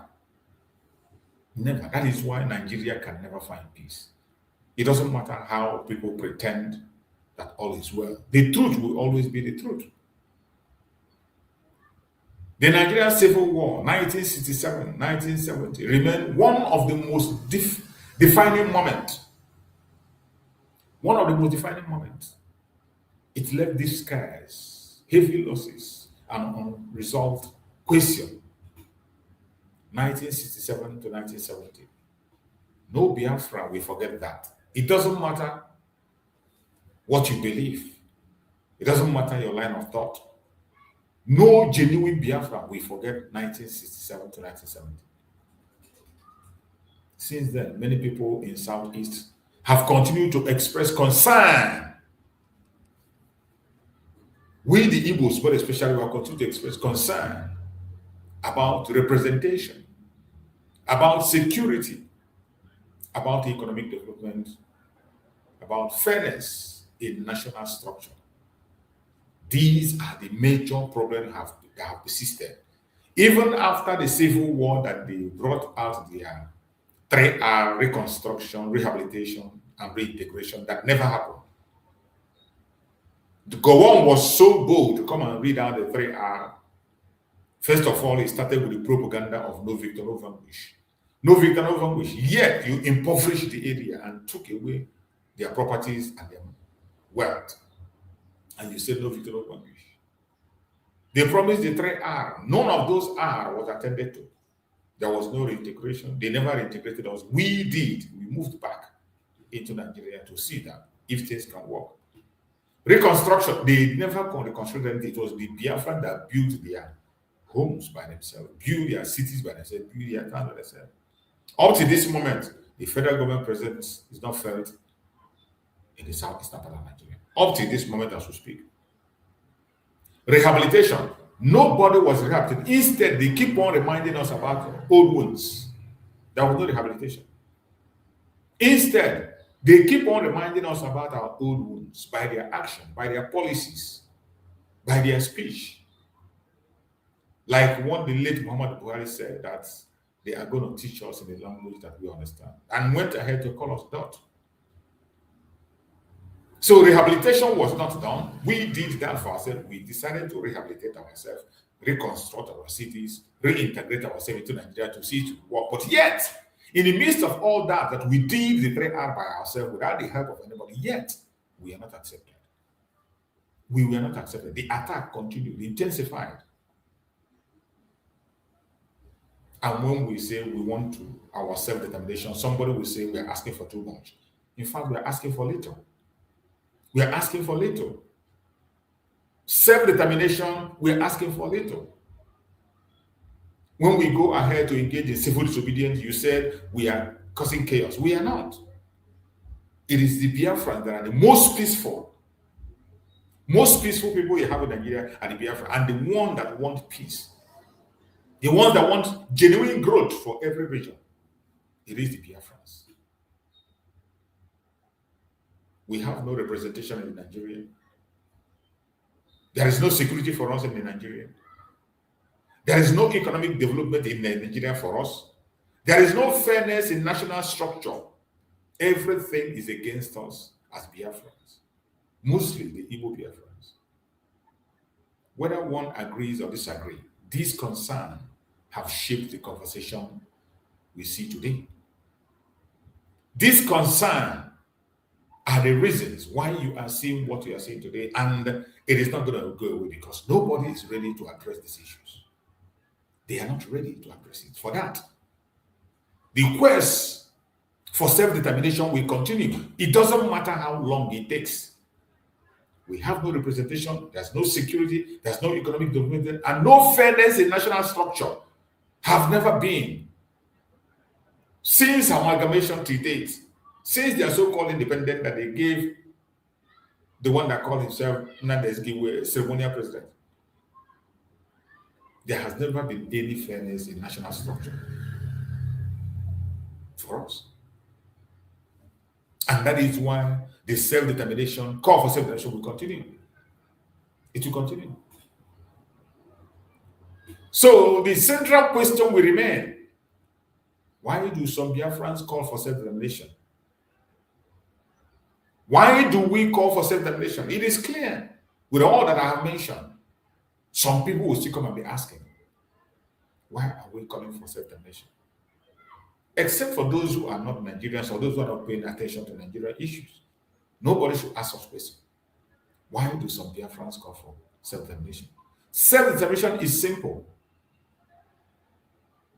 Self-determination, in a simple term, simply means the right of the people to decide their own political future. That is what you're asking for. The right of the people to decide their own political future. Allow us to take our decision. British forced Nigeria upon us. After more than 100 years, is it not yet time for us to be able to take decision on our political future? After more than 100 years, is it not time for us to take decision on our future? It is time. But eventually you see that the British are still controlling Nigeria in proxy. The British are still making sure, that we don't get free. And you can see that in the visit of the drug baron to England. In the worst period of time. In the worst time of Nigeria. And he was given a red carpet treatment. He was being celebrated. In a time when everything in Nigeria has fallen apart. In a time when the terrorists have taken over Nigeria. In a time when the economy is in shambles. In a time when Nigeria has been proscribed as a country of particular concern. The British, because of their own selfish interest, continue to celebrate madness. They continue to celebrate failure. They continue to celebrate failure. That is why every time I come online, I tell people that Nigeria is working the way the owners of Nigeria want it to work.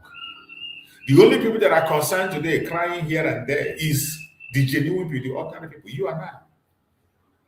For Nigeria, it is working the way it is meant to work. And that is the truth. Nigeria is working the way they want it to work. The people that are concerned today is you and I. We are the ones that are worried. We are the ones who are bothered with the situation. But the Nigeria itself is working the way it is meant to work. And if you don't know that, know it now. The zoological republic called Nigeria is not meant for you. Neither is it meant for me. Self-determination, in simple terms, means the right of the people to decide their own political future. We have that right to decide our political future. Supporters of this idea often point to a desire for greater autonomy, a sense of cultural identity, feeling of marginalization, the need for security and stability. That is all we're asking for. Nothing more. Is that too much to ask? Some believe restructuring within the country is the solution. Others believe separation is the answer. That is what we believe. We, the Biafran people, we strongly believe that separation is the ultimate answer and solution, because Nigeria has already been restructured several times. It's already been restructured and it is not working. The Janjaweed, the Caliphate, the British have restructured it to their own taste. So anytime you talk about restructuring anything under Nigeria, they will still manipulate it to their own interests. That is why we say that the only alternative, the only solution is separation. And we will continue to pursue separation. It doesn't matter how anybody feels about it. It doesn't matter whether you agree with it or don't agree with it. That will not make us stop. We're not going to stop. We're not going to stop. This is where opinion strongly differs. Where the opinion strongly differs is those who are attacking for restructuring and those of us asking for separation. Because even those who are asking for the restructuring, they are not serious about it. They don't even care about it. They have different meaning to it. Restructuring to them is just to strengthen the grip on the Biafran people. That is what it means to them. But all we want is separation, so that people can have genuine protection for each other, genuine respect for each other. People can grow in their own space at their own speed. And that's important to knowledge. So my fellow Biafrans, wherever you are watching this program, whatever you are doing, whatever group you belong, It is not about me or about anybody. Hating me is not going to set you free. Attacking me on my platform is not going to make your life better. Focus on the purpose for which we gather every day as Biafrans. That purpose that brings us together is the only thing that matters. The purpose for which we gather together every single day, the purpose for which we come online every day to speak, even when nobody is listening, we are here talking. That is what matters. Unity of purpose. The reason we come online to talk is for freedom of Biafra people. The reason we have different groups and talking on different angles is to free Biafra. Freedom. I don't know about you. Maybe you have a different purpose. Maybe you have a different purpose. But if you are genuinely seeking for freedom and you want to be free, and your purpose of joining whatever group you think you are in, of calling on Biafra, calling for freedom, if your purpose is for freedom of the people, you must embrace everyone, regardless of their opinion. People are entitled to their opinion. We disagree to agree. I must not agree with everything you say, and you are equally not. You don't have to agree with everything I say. Mutual respect. That is most important. Cursing, insulting, and abusing cannot help you nor anybody. Some of you that are abusing and cursing, the person you are cursing, you might not even see him until you die. Throughout your lifetime, home and abroad, you might not meet that person face to face. You don't know me, I don't know you. We might not meet until the world ends. But yet you devote your time to declare yourself an enemy of something you don't know. You declare yourself an enemy to something you have no meaning to. You should be ashamed of yourself.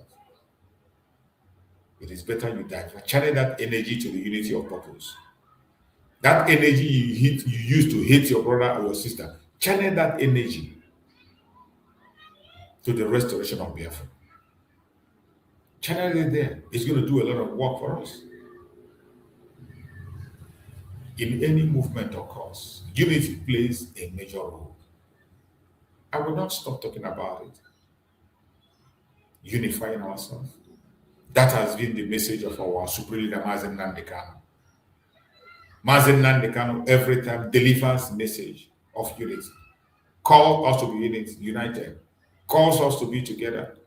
Simon Ekpa, the same thing. Unity, unity, unity. And they are not just calling, they have worked for it while they were with us. We saw what they did to unify people. See what Nnamdi Kanu did. To unify all the Biafrans, wherever they may be, in the old Southeastern region. Nnamdi Kanu did not stop there. He reached out to Yorubas also. He reached out to the Yorubas, to the Middle Belt, and the Hausas. So he didn't just stop within his own locality. So this business of unity is very important. Simon Ekpa did the same. Always giving olive branch to the enemies. To those who disagree with him, he's willing to listen to them. He's open to discussion. He's open to dialogue. So why would ours be different when our leaders are on that path? Why would ours be different? Voices like Nnamdi Kanu and Simon Ekpa are often discussed in relation to the movement of Biafra on how they united the people and made the people stay together. Many supporters emphasize the importance of alignment and coordination. We must align together. We must coordinate. There is need for that alignment. There is need for coordination for us to be free. Because the enemy we are fighting is huge and heavy. You can't fight it alone. Nobody can do it alone. We need to come together, put our heads together, and fight this battle and win it. However, unity is not just about individuals. Unity is not just about individuals. It is about shared goal, discipline, and clarity of direction. That is unity I'm talking about. Shared goal. We must know our goal. Our goal. Freedom. Freedom of Biafran people. That's our goal. We must have discipline among ourselves. Discipline. Very, very important. Discipline. We must have clarity of direction. Not today you are talking this, the next day you are saying and nothing. Not giving unverifiable informations. Be sincere with your words. Be clear with your words. Let there be clarity in directions where you're going. You don't keep people in the dark. Let there be clarity. When the people see the clarity, why not? Of course, they're going to come on board. It is very important. Very, very important. Let there be clarity in anything you are doing in the course of this journey. Without unity, even the strongest cause can lose focus. Without unity, even the strongest cause will lose focus. And I can see many people are already losing focus. Many of us, Biafrans, are losing focus. So many people. And they can't even identify it. That is the worst. Those that are losing focus don't even know that they are. They don't know. They keep on blaming, they keep on attacking, they keep on insulting. And sometimes, even when you watch what they say on their program, you'll be amazed. You wouldn't even know where they are coming from. When they analyze the issues, you begin to wonder, where is this one coming from? What are they actually talking about? Around the world, movements for self-determination have taken different paths. Remember, self-determination, it didn't just start from Biafrans. There have been so many parts of the world where people engage in pursuit of self-determination. Movements for self-determination have taken different paths. That is the truth. Some of movement for self-determination have led to independence. Some have led to reforms. Others have led to prolonged negotiation. So there are different paths to the pursuit of self-determination. There are different paths. That is why you must be resilient. You must be strong. You must be consistent. You must be consistent. Because the self-determination can lead to independence. It can even lead to reform or lead to a prolonged negotiation.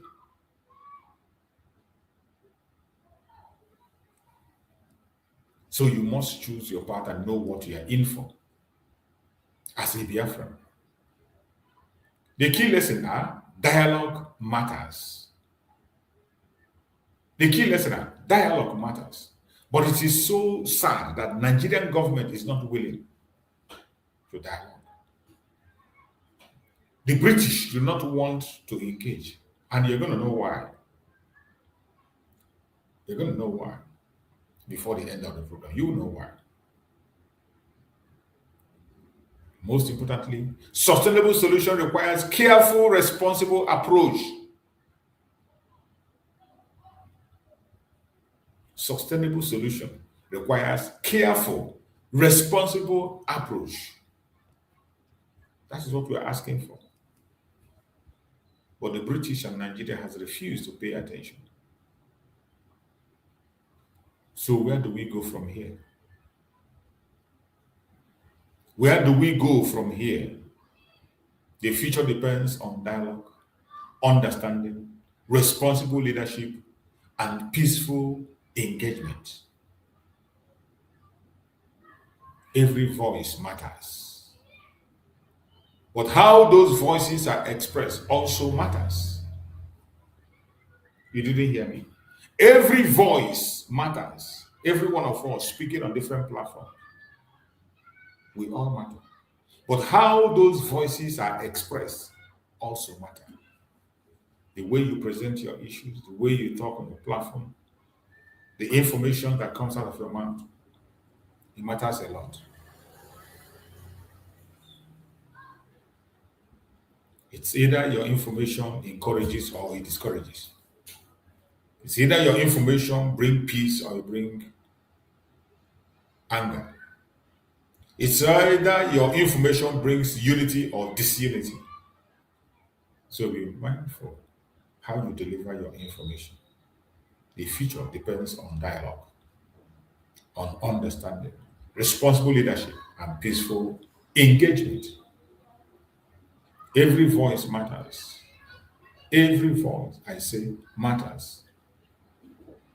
But how those voices are expressed also matters so much. Don't ever take it for granted.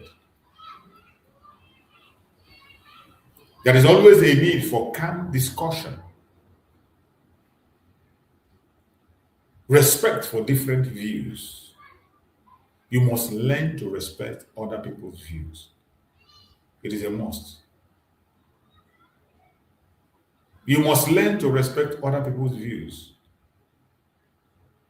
And also a focus on long-term outcome.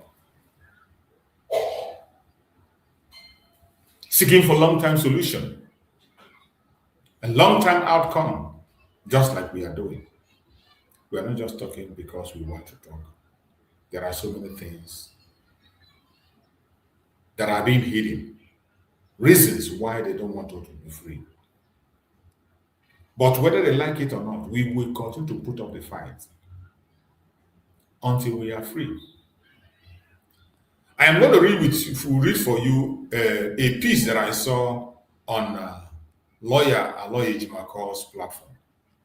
I want you to follow that wonderful piece that he wrote.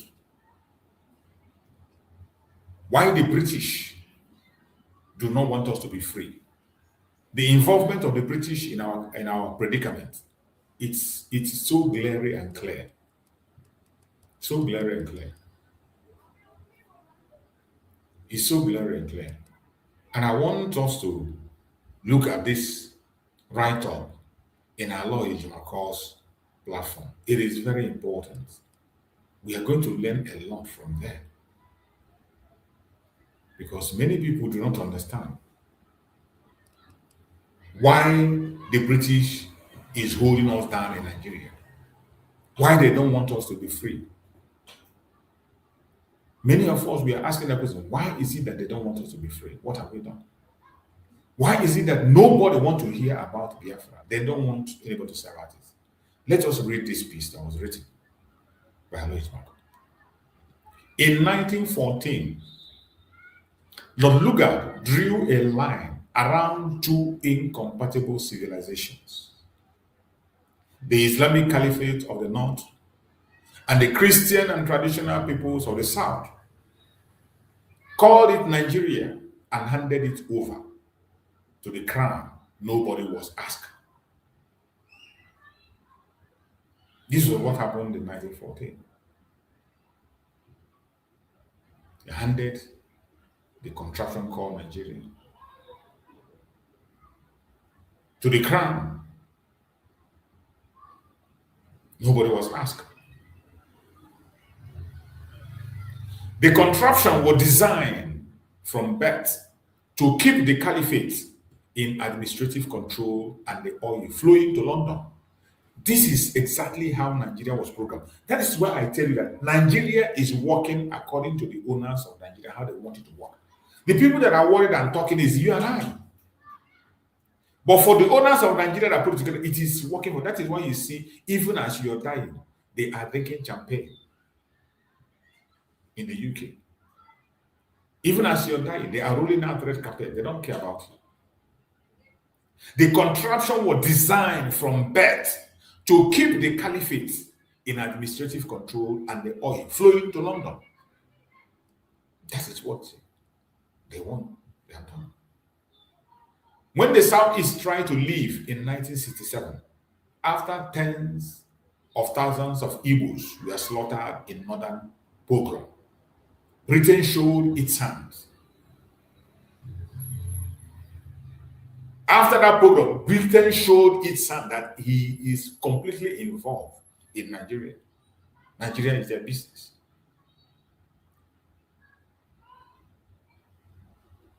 The British classified foreign office documents state it plainly.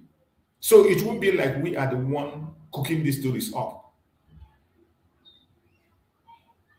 The British own classified foreign office documents state it plainly.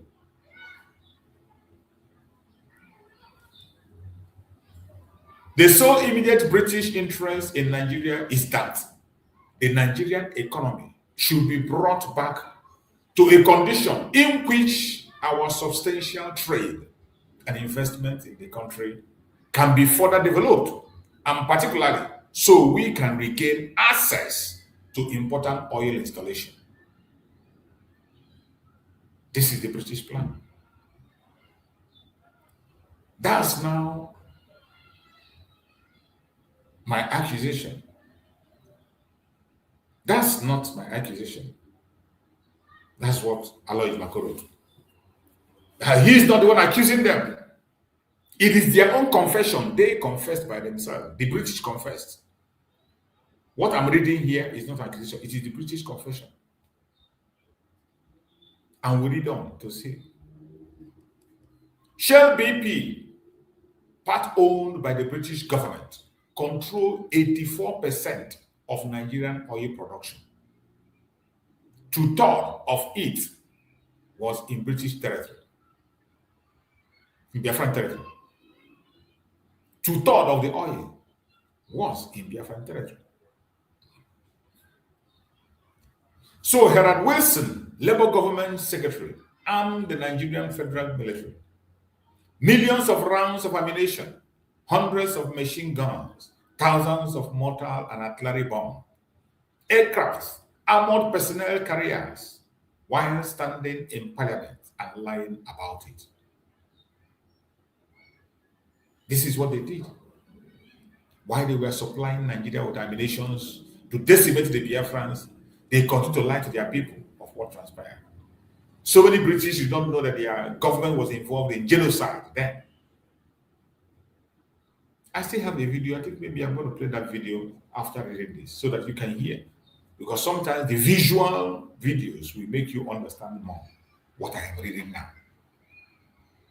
Nigeria imposed a blockade on Biafra. Food couldn't get in. Medicine couldn't get in. The famine was not an accident. It was the strategy to commit genocide.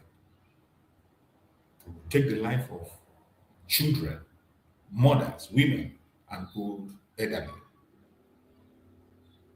When parliamentarians begged Wilson to stop, parliamentarians in the UK, they were begging him to stop supplying this ammunition, committing genocide in Biafra land. Estimating 2 million deaths from starvation. 2 million deaths. For their own estimate, 2 million deaths.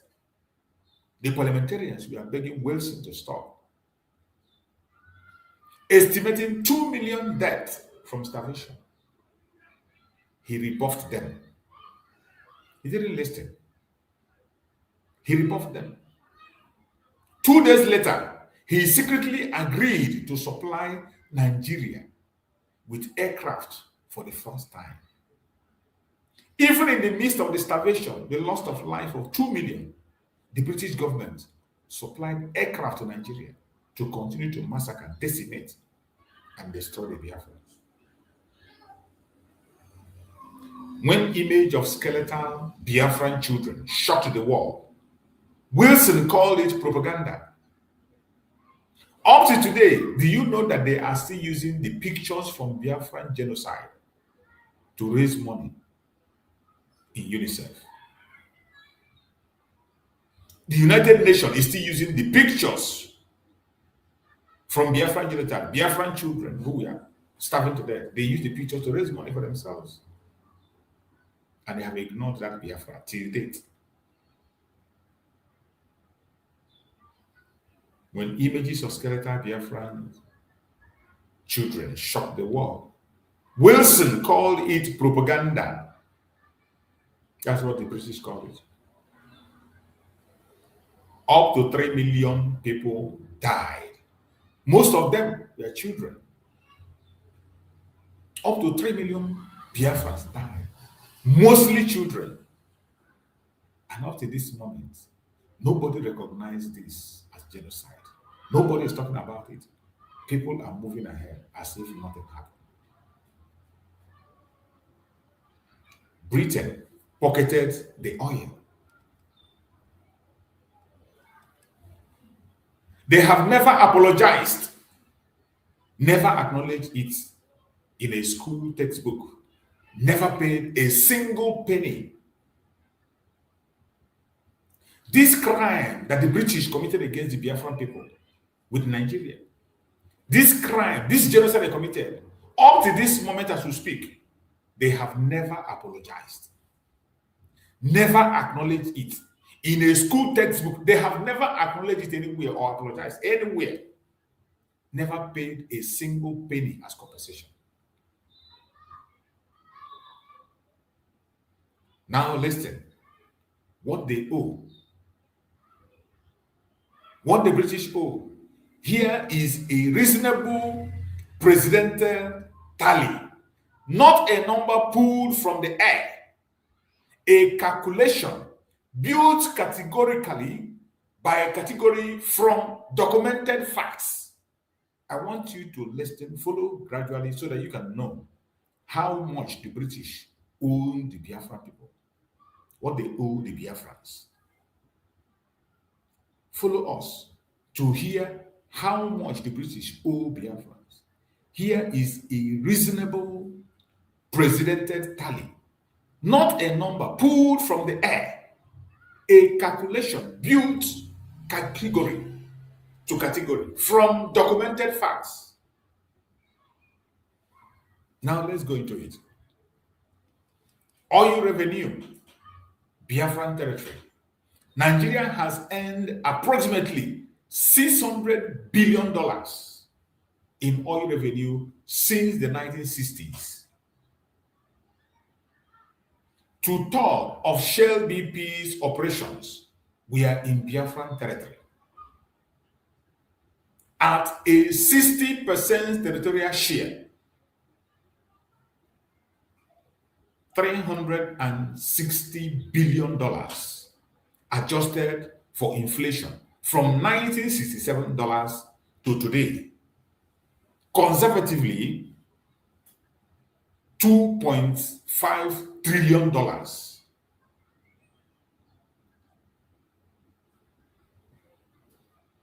Wrongful death. This is one. This one is one. Secondly, wrongful death. Up to 3 million people. International Wrongful Death President. Holocaust Reparation, ICC awards comparable genocide settlement range from $100,000 to $500,000 per life. At a conservative $500,000 per person. And that amounts to 1.5 trillion. Another one, structural damages. 112 years of the contraption. The 1914 amalgamation, the installation of the caliphate as the administrative class, the 1960 handover engineered to protect the British commercial dominance, the ongoing genocide that architecture enables to this day. Caribbean nations are currently pursuing $10 trillion from Britain for slavery reparations. Nigerian case is more recent, more direct, and more documentable. Conservative estimate $1 trillion on the case of Biafra. Obstruction of humanitarian aid. Aid supply to an aggressor. Compounding interest on all of the above add up to $500 billion minimum. $500 billion minimum. the total approximately $6 trillion. That is what the British is owing the Biafran people. $6 trillion. Twice Britain annulled GDP. 6 trillion, twice the British annulled GDP.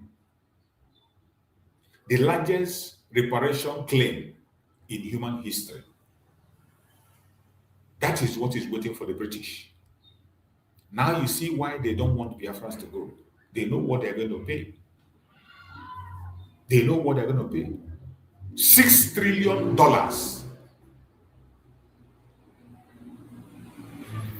The largest reparation claim in human history. Every penny of it sourced from declassified British government documents. Harold Wilson's own word, Shell BP's own record, the Foreign Office own confession. So this is not just a made-up story. Don't think that it's something that somebody come and concocted. There are facts and evidence where these documents were extracted. $6 trillion is what they are owing Biafrans. A free Biafran or any legitimate successor government representing the Southeast would have full legal standing to file this claim before the International Court of Justice. And that is what the United Kingdom don't want us to do. The UK don't want us to claim this money, $6 trillion. This is why they are fighting the case of this. Is why whenever you mention Biafra, people walk away. You can imagine the amount they can pay to make sure that we do not go to court for this, because there are overwhelming evidence to win from their own documents. A free Biafra or any legitimate successor government representing the Southeast would have full legal standing to file this claim before the International Court of Justice, which is exactly why the British don't want anyone talking about Biafra. Now do you understand? Because of these things I read out, that is why the British don't want to hear anybody mention Biafra. They don't want to hear it. They don't want to see anybody or hear anybody talk about Biafra. Now you know why this is a forbidden topic. Because the British is afraid of paying $6 trillion, which they cannot do. That is the minimum they will pay. The minimum they will pay in the case, because definitely they're going to lose the case. And this was posted by barrister Marco. Well stipulated, and you can go to his platform and read it for yourself so that you can understand it better. These are the reasons they don't want us to be free. These are the reasons they don't want you to mention Biafra. These are the reasons once you talk about Biafra, they see you as a troublemaker. But are we going to stop? We will never stop. We will continue to speak. And I'm trying to see if I can find that video. If I can get that video where they were making the confession, where the British were making the confession during the Civil War about how they sponsored Nigerian government against the Biafran people and murdered innocent people. Innocent lives were lost. Innocent lives were lost. They took the life of innocent people in cold blood. Let me see if this is the video I'm looking for. Yeah. Add on top of that the North's general hate of the East. This is not the video I'm looking for. I'm going to try to get that video. You will see when they were making that argument with Wilson because of the genocide they were committing. And it was all about resources. They don't care about you. Neither do they care about me. What they care about is resources. How to get the resources. It is all about resources, resources, resources. They don't care about you. What happens to you, whether you live or you die, they don't care. Last summer, the British government's policy of continuing to supply arms to the Nigerian federal government was attacked in demonstrations in Britain and abroad. In London, Biafran supporters clashed with the police in Trafalgar Square and Whitehall. Britain was branded with being an accomplice in genocide. At Basel in Switzerland, a British trade week was cancelled, and later in Bonn, Mr. Wilson, on an official visit, was mobbed by protesting students. The Biafran lobby in London was able to secure an emergency debate in both Houses of Parliament. It ended in uproar. Mark Press reprinted the whole of the Nigerian debate in a booklet with added comments in the margin, comments which drew parallels with Hitler, Himmler and Stalin. There were protests throughout Africa. Britain was seen as helping the Nigerian government to pursue a policy of genocide. The scandal also split opinion in Britain. Should we stop sending arms to Nigeria? Whether this would have any effect or not, should we stop sending them now? Yes. Hugh Fraser. To my mind, it's a very simple, and the answer is yes. The alternative is, as proposed by people like Woodrow Wyatt, an MP in the Times today, to keep up with the Russians. This is morally absolutely intolerable. It's politically inept. Your policy is losing out. You're making a fool of ourselves throughout the world. The people are regarding this country with moral obloquy. It's not this medical question. The policy has failed. If we don't supply arms to the Nigerian government, the Russians are going to go on doing it. The Russians have told the Nigerian government that whatever happens, they're going to see them through to victory. You see, you can see that man there confessing about the situation, calling out the British for what evil they did. But yet they were insisting. You see, these people, these are all British. They are all British people. They are all British people debating on the atrocities of the British against the Biafrans. These are all British people. The British people engage in the debate among themselves. These are all British.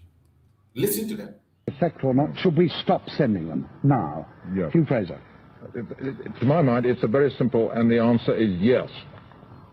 This man is standing and saying, you should stop sending arms to Nigeria.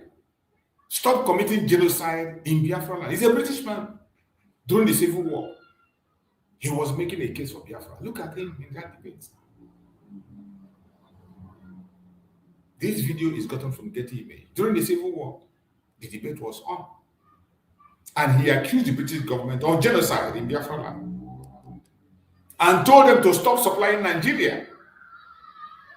But did they stop? The British were interested in their own selfish interest. That if they didn't supply, that Russia is going to supply. It is about resources, not about human life. They don't care about human life. It is about the oil. That the amount of oil in Biafra land is huge. That if they do not join Nigeria to destroy lives in Biafra land, that other people will join, and then they will take over the oil. So it's about the oil. And instead of them joining the owners of the oil, they join the opposition to keep it on them. Alternative is, as proposed by people like Woodrow Wyatt, an MP in the Times today, to keep up with the Russians. This is morally absolutely intolerable. It's politically inept. Your policy is losing out. You're making a fool of ourselves throughout the world. The people are regarding. You see, a fellow British man telling them that it is not moral. What you are doing cannot be morally justified anywhere. It can't be justified. What you are doing is not justified. Telling them it is not justified. What you are doing is not justified. But yet they continued. This country with moral obloquy. It's not this medical question. The policy has failed. If we don't supply arms to the Nigerian government, the Russians are going to go on doing it. Did you hear that? That if they don't supply arms to Nigerian government, the Russians will go ahead and supply it. And it is about the oil. If the Russians supply it, then they get grip on the oil. What do you expect? So it was not about saving human life. They don't care. They don't care about life. They don't care. Look at the idiot talking here. He doesn't care about human life. It is about oil. This was during the Civil War that this debate was going on in the UK. So you can see, that's why sometimes I tell you there are still some people that has conscience. Even in that United Kingdom, there are still people who are reasonable. There are some of them that still has conscience among themselves. And those are the people we are calling on. When we speak, we want them to hear our voice. A time will come when these people will be in power, when the evil ones cannot be able to hold the good ones back anymore. That is why we continue to speak and speak all the time. Look at this evil man defending rubbish. The Russians have told the Nigerian government that whatever happens, they're going to see them through to victory. Well, is it wise that we should allow the whole of this vast area with 52 million people in it, with more oil in it than Kuwait, to fall into the hands of the Russians? I mean, you see, it's just about the oil. They don't want the oil to fall into the hand of the Russians. It's absolutely crazy. They do not want the oil to fall into the hand of the Russians. That is why they supplied armed ammunition the resulting to exterminate the Biafran people. So I just played the video for you to compare it to what Aloy Jumako wrote. When you put it together, you begin to understand these things very well. You begin to understand these things very well. The genocide that has committed by these people against us, it is unforgivable. We will never forgive them. We will never forgive. And Mazi Nnamdi Kanu also gave a message on that genocide. Today you see them asking us, why are we protesting? Why are we doing this? Why are we doing that? Why are we sitting at home? Why are we calling for separation from Nigeria? We have every reason to move away from the contraption called Nigeria. We have every reason to get out of the zoological republic called Nigeria. Because that place is not meant for human being. The evil that they have committed against us is so much and unbearable. It's unbearable and unforgivable. And the only thing we can do is to walk away from that contraption. The more we continue to be among them, the more they continue to make our situation worse. The more we continue to be in their midst, the more they make us miserable. I want us to listen to this message of Mazi Nnamdi Kanu, where he exposed the British. Where he exposed the British and their evil. Britain and Biafra, the case for genocide examined. This is the irrefutable fact and the figures pointing to the fact that Britain is complicit in genocide. If you're wondering why Biafra is not listed as a genocide case, it's because of this very article, as outlined by The Spectator, a British publication on the 26th of December 1968. That is why you can write the list of genocide all over the world. There will be no Biafra. Do you know who excluded Biafra from the list? Britain, because of the role they played. We have this very article here. It is from the Spectator archive. How Britain committed genocide. How Britain you're looking at is actually as bad as Hitler. Nazi party. We have all the proof here. The only reason why the Nazis were held to account was because the Jews were living in Europe. Biafrans are in the darkest West Africa. Nobody gives a damn about them. It is also in the Bible that they will kill you, you will cry, but nobody will come to your rescue. I am reading from Aubrey Wall's report on the 26th of December 1968, published in the Spectator newspaper of United Kingdom in Great Britain. That very publication outlined the case of genocide against the British Christianity. You must listen very, very carefully. For as long as any Christian, liberal, or humanitarian tradition survives, the year 1968 will be remembered of implementing one aspect of his peacetime foreign policy. That peacetime foreign policy is one Nigeria, because the British, they are white people. They created Nigeria because a white man created Nigeria, who is a black man to try and break it. The world cleverly forgot that there was no Nigeria before the white man came. There was no Nigeria before the British came. Nigeria was created by a white man, not by African people. Your ancestors did not create one Nigeria. Your forefathers did not create one Nigeria. It was a white man, Betule, that came and created one Nigeria. The British government at the time, under Harold Wilson's Labour Party, wanted to maintain this white supremacist approach. We are white people. How dare you black monkeys from Africa try to break something that we created? As I told you before, as I read yesterday from the scriptures, as Britain was committing genocide in Biafra land, British people did not know about it. Till tomorrow morning, ordinary British people don't know what their government did, because there was a blanket coverage all the way throughout. No independent media. People like The Spectator or the likes of Frederick Forsyth, who we are reporting, nobody was paying attention to them, because BBC decided that we must die. BBC said Biafran people must be killed. How dare you try to stop what we created in Black Africa? Who are you to create Biafra? We are God. Very few people in England have any awareness of the fact that their own country, Britain, was committing atrocity, mass murder in Black Africa. Like most Germans after the war, they will be able to say that they did not know what was being done in their name. British people don't know that their government was killing millions upon millions of people in Biafra land for the sake of the British, ordinary British, so they can be looked upon as God, that they are the creators of everything that they survey. Although photographs of the atrocities being perpetrated in Biafra have appeared in most newspapers, the general impression given by the captions and news coverage is that the children are starving to death as the result of famine brought about by the war. Lies did not begin today. Britain was going about covering their lies. But do you know that the reason why Biafra doesn't come up as a major genocide case is because Britain will be implicated in it? The same way that the world viewed Germans after the whole Nazi debacle is how the world would have viewed Britain. They don't want to be seen as mass killers, so they go about pretending. They go about suppressing the very fact that Biafrans were murdered in their millions. Who killed them? Britain and go on. Here is irrefutable fact. This very article was written by a white man saying that their country was committing genocide. Britain was committing genocide in Biafra land. Britain is complicit in the death of millions of people in Biafra land, and even their own people know it. BBC will say, oh no, it is people are starving because of famine. We don't suffer from famine in Biafra land. We have rainy season. There is no famine. We have never had any famine in Biafra land before in our history. Never. All of a sudden, there is famine.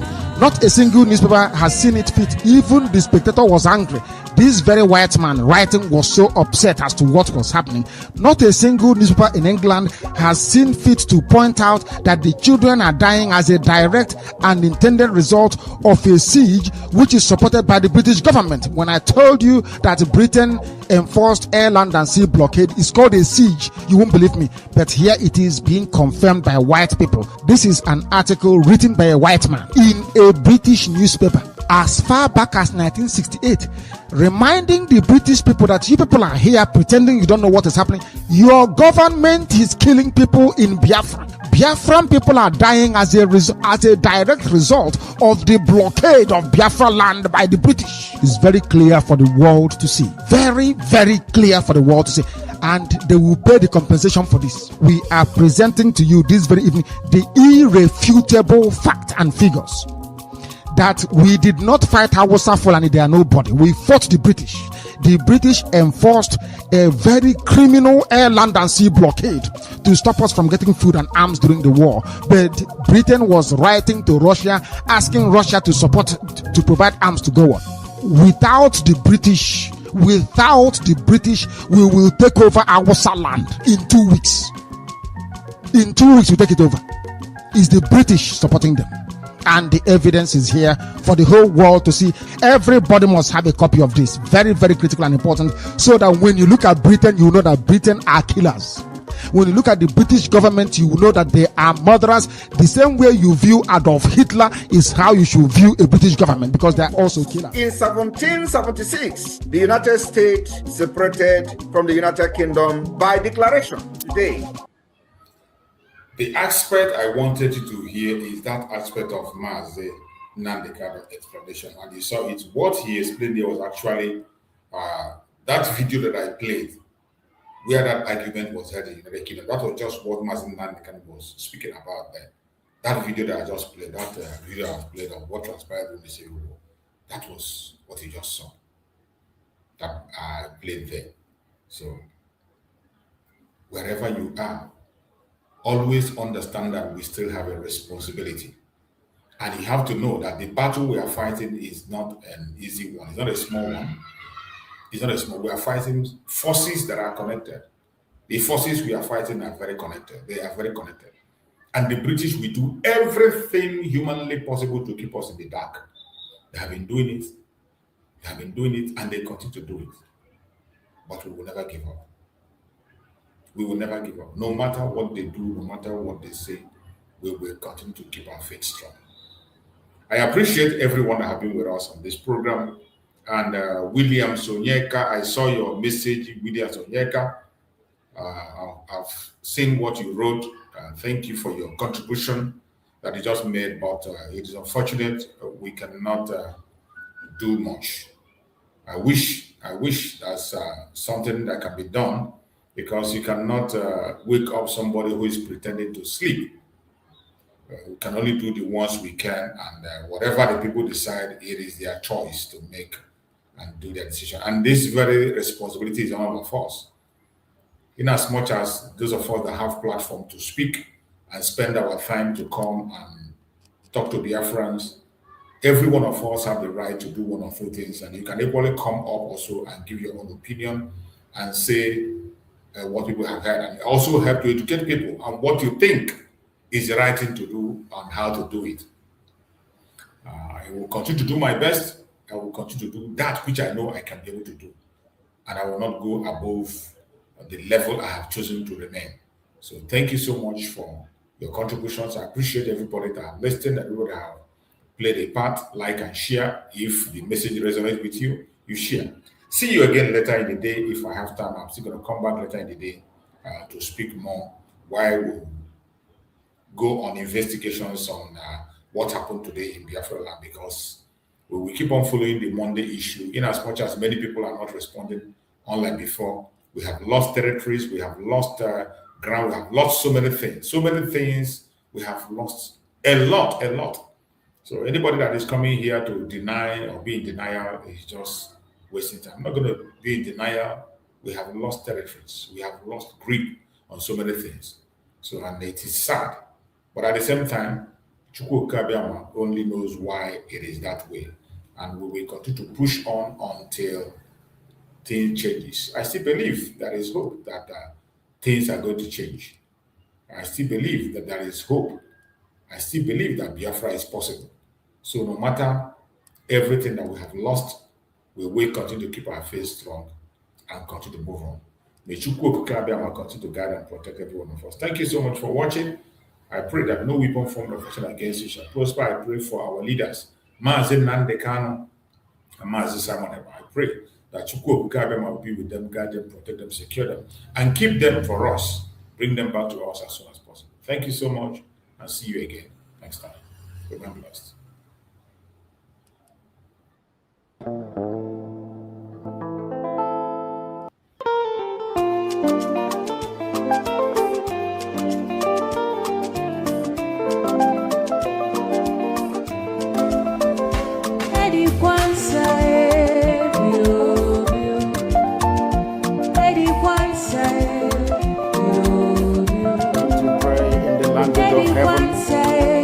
The very oldest language on the face of this very earth. Chukwu Kabiama pụrụ ihe niile, Chineke na-enye ndị nsọ na-efewe na isi ala niile, anyị na-agọzi aha nsọ ya mgbe niile. Onye anyị na-aja mma wee anyị anaghị efe arụsị, ọ bụ naanị gị onye kere ihe niile ekere eke ma ọ bụ onye kere ya. Ọ bịa mere ndị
But you know what? They would like you to believe that someone is the cause of this.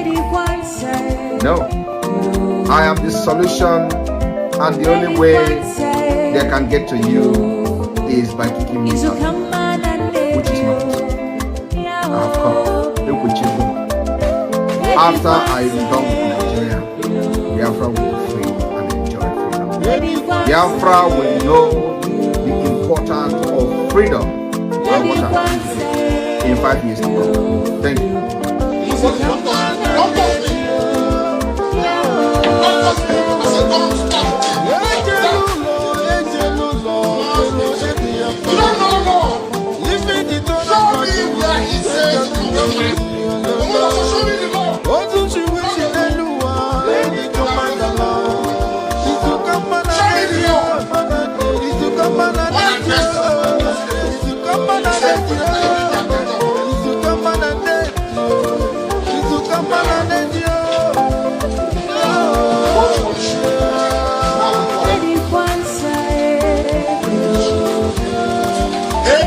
Any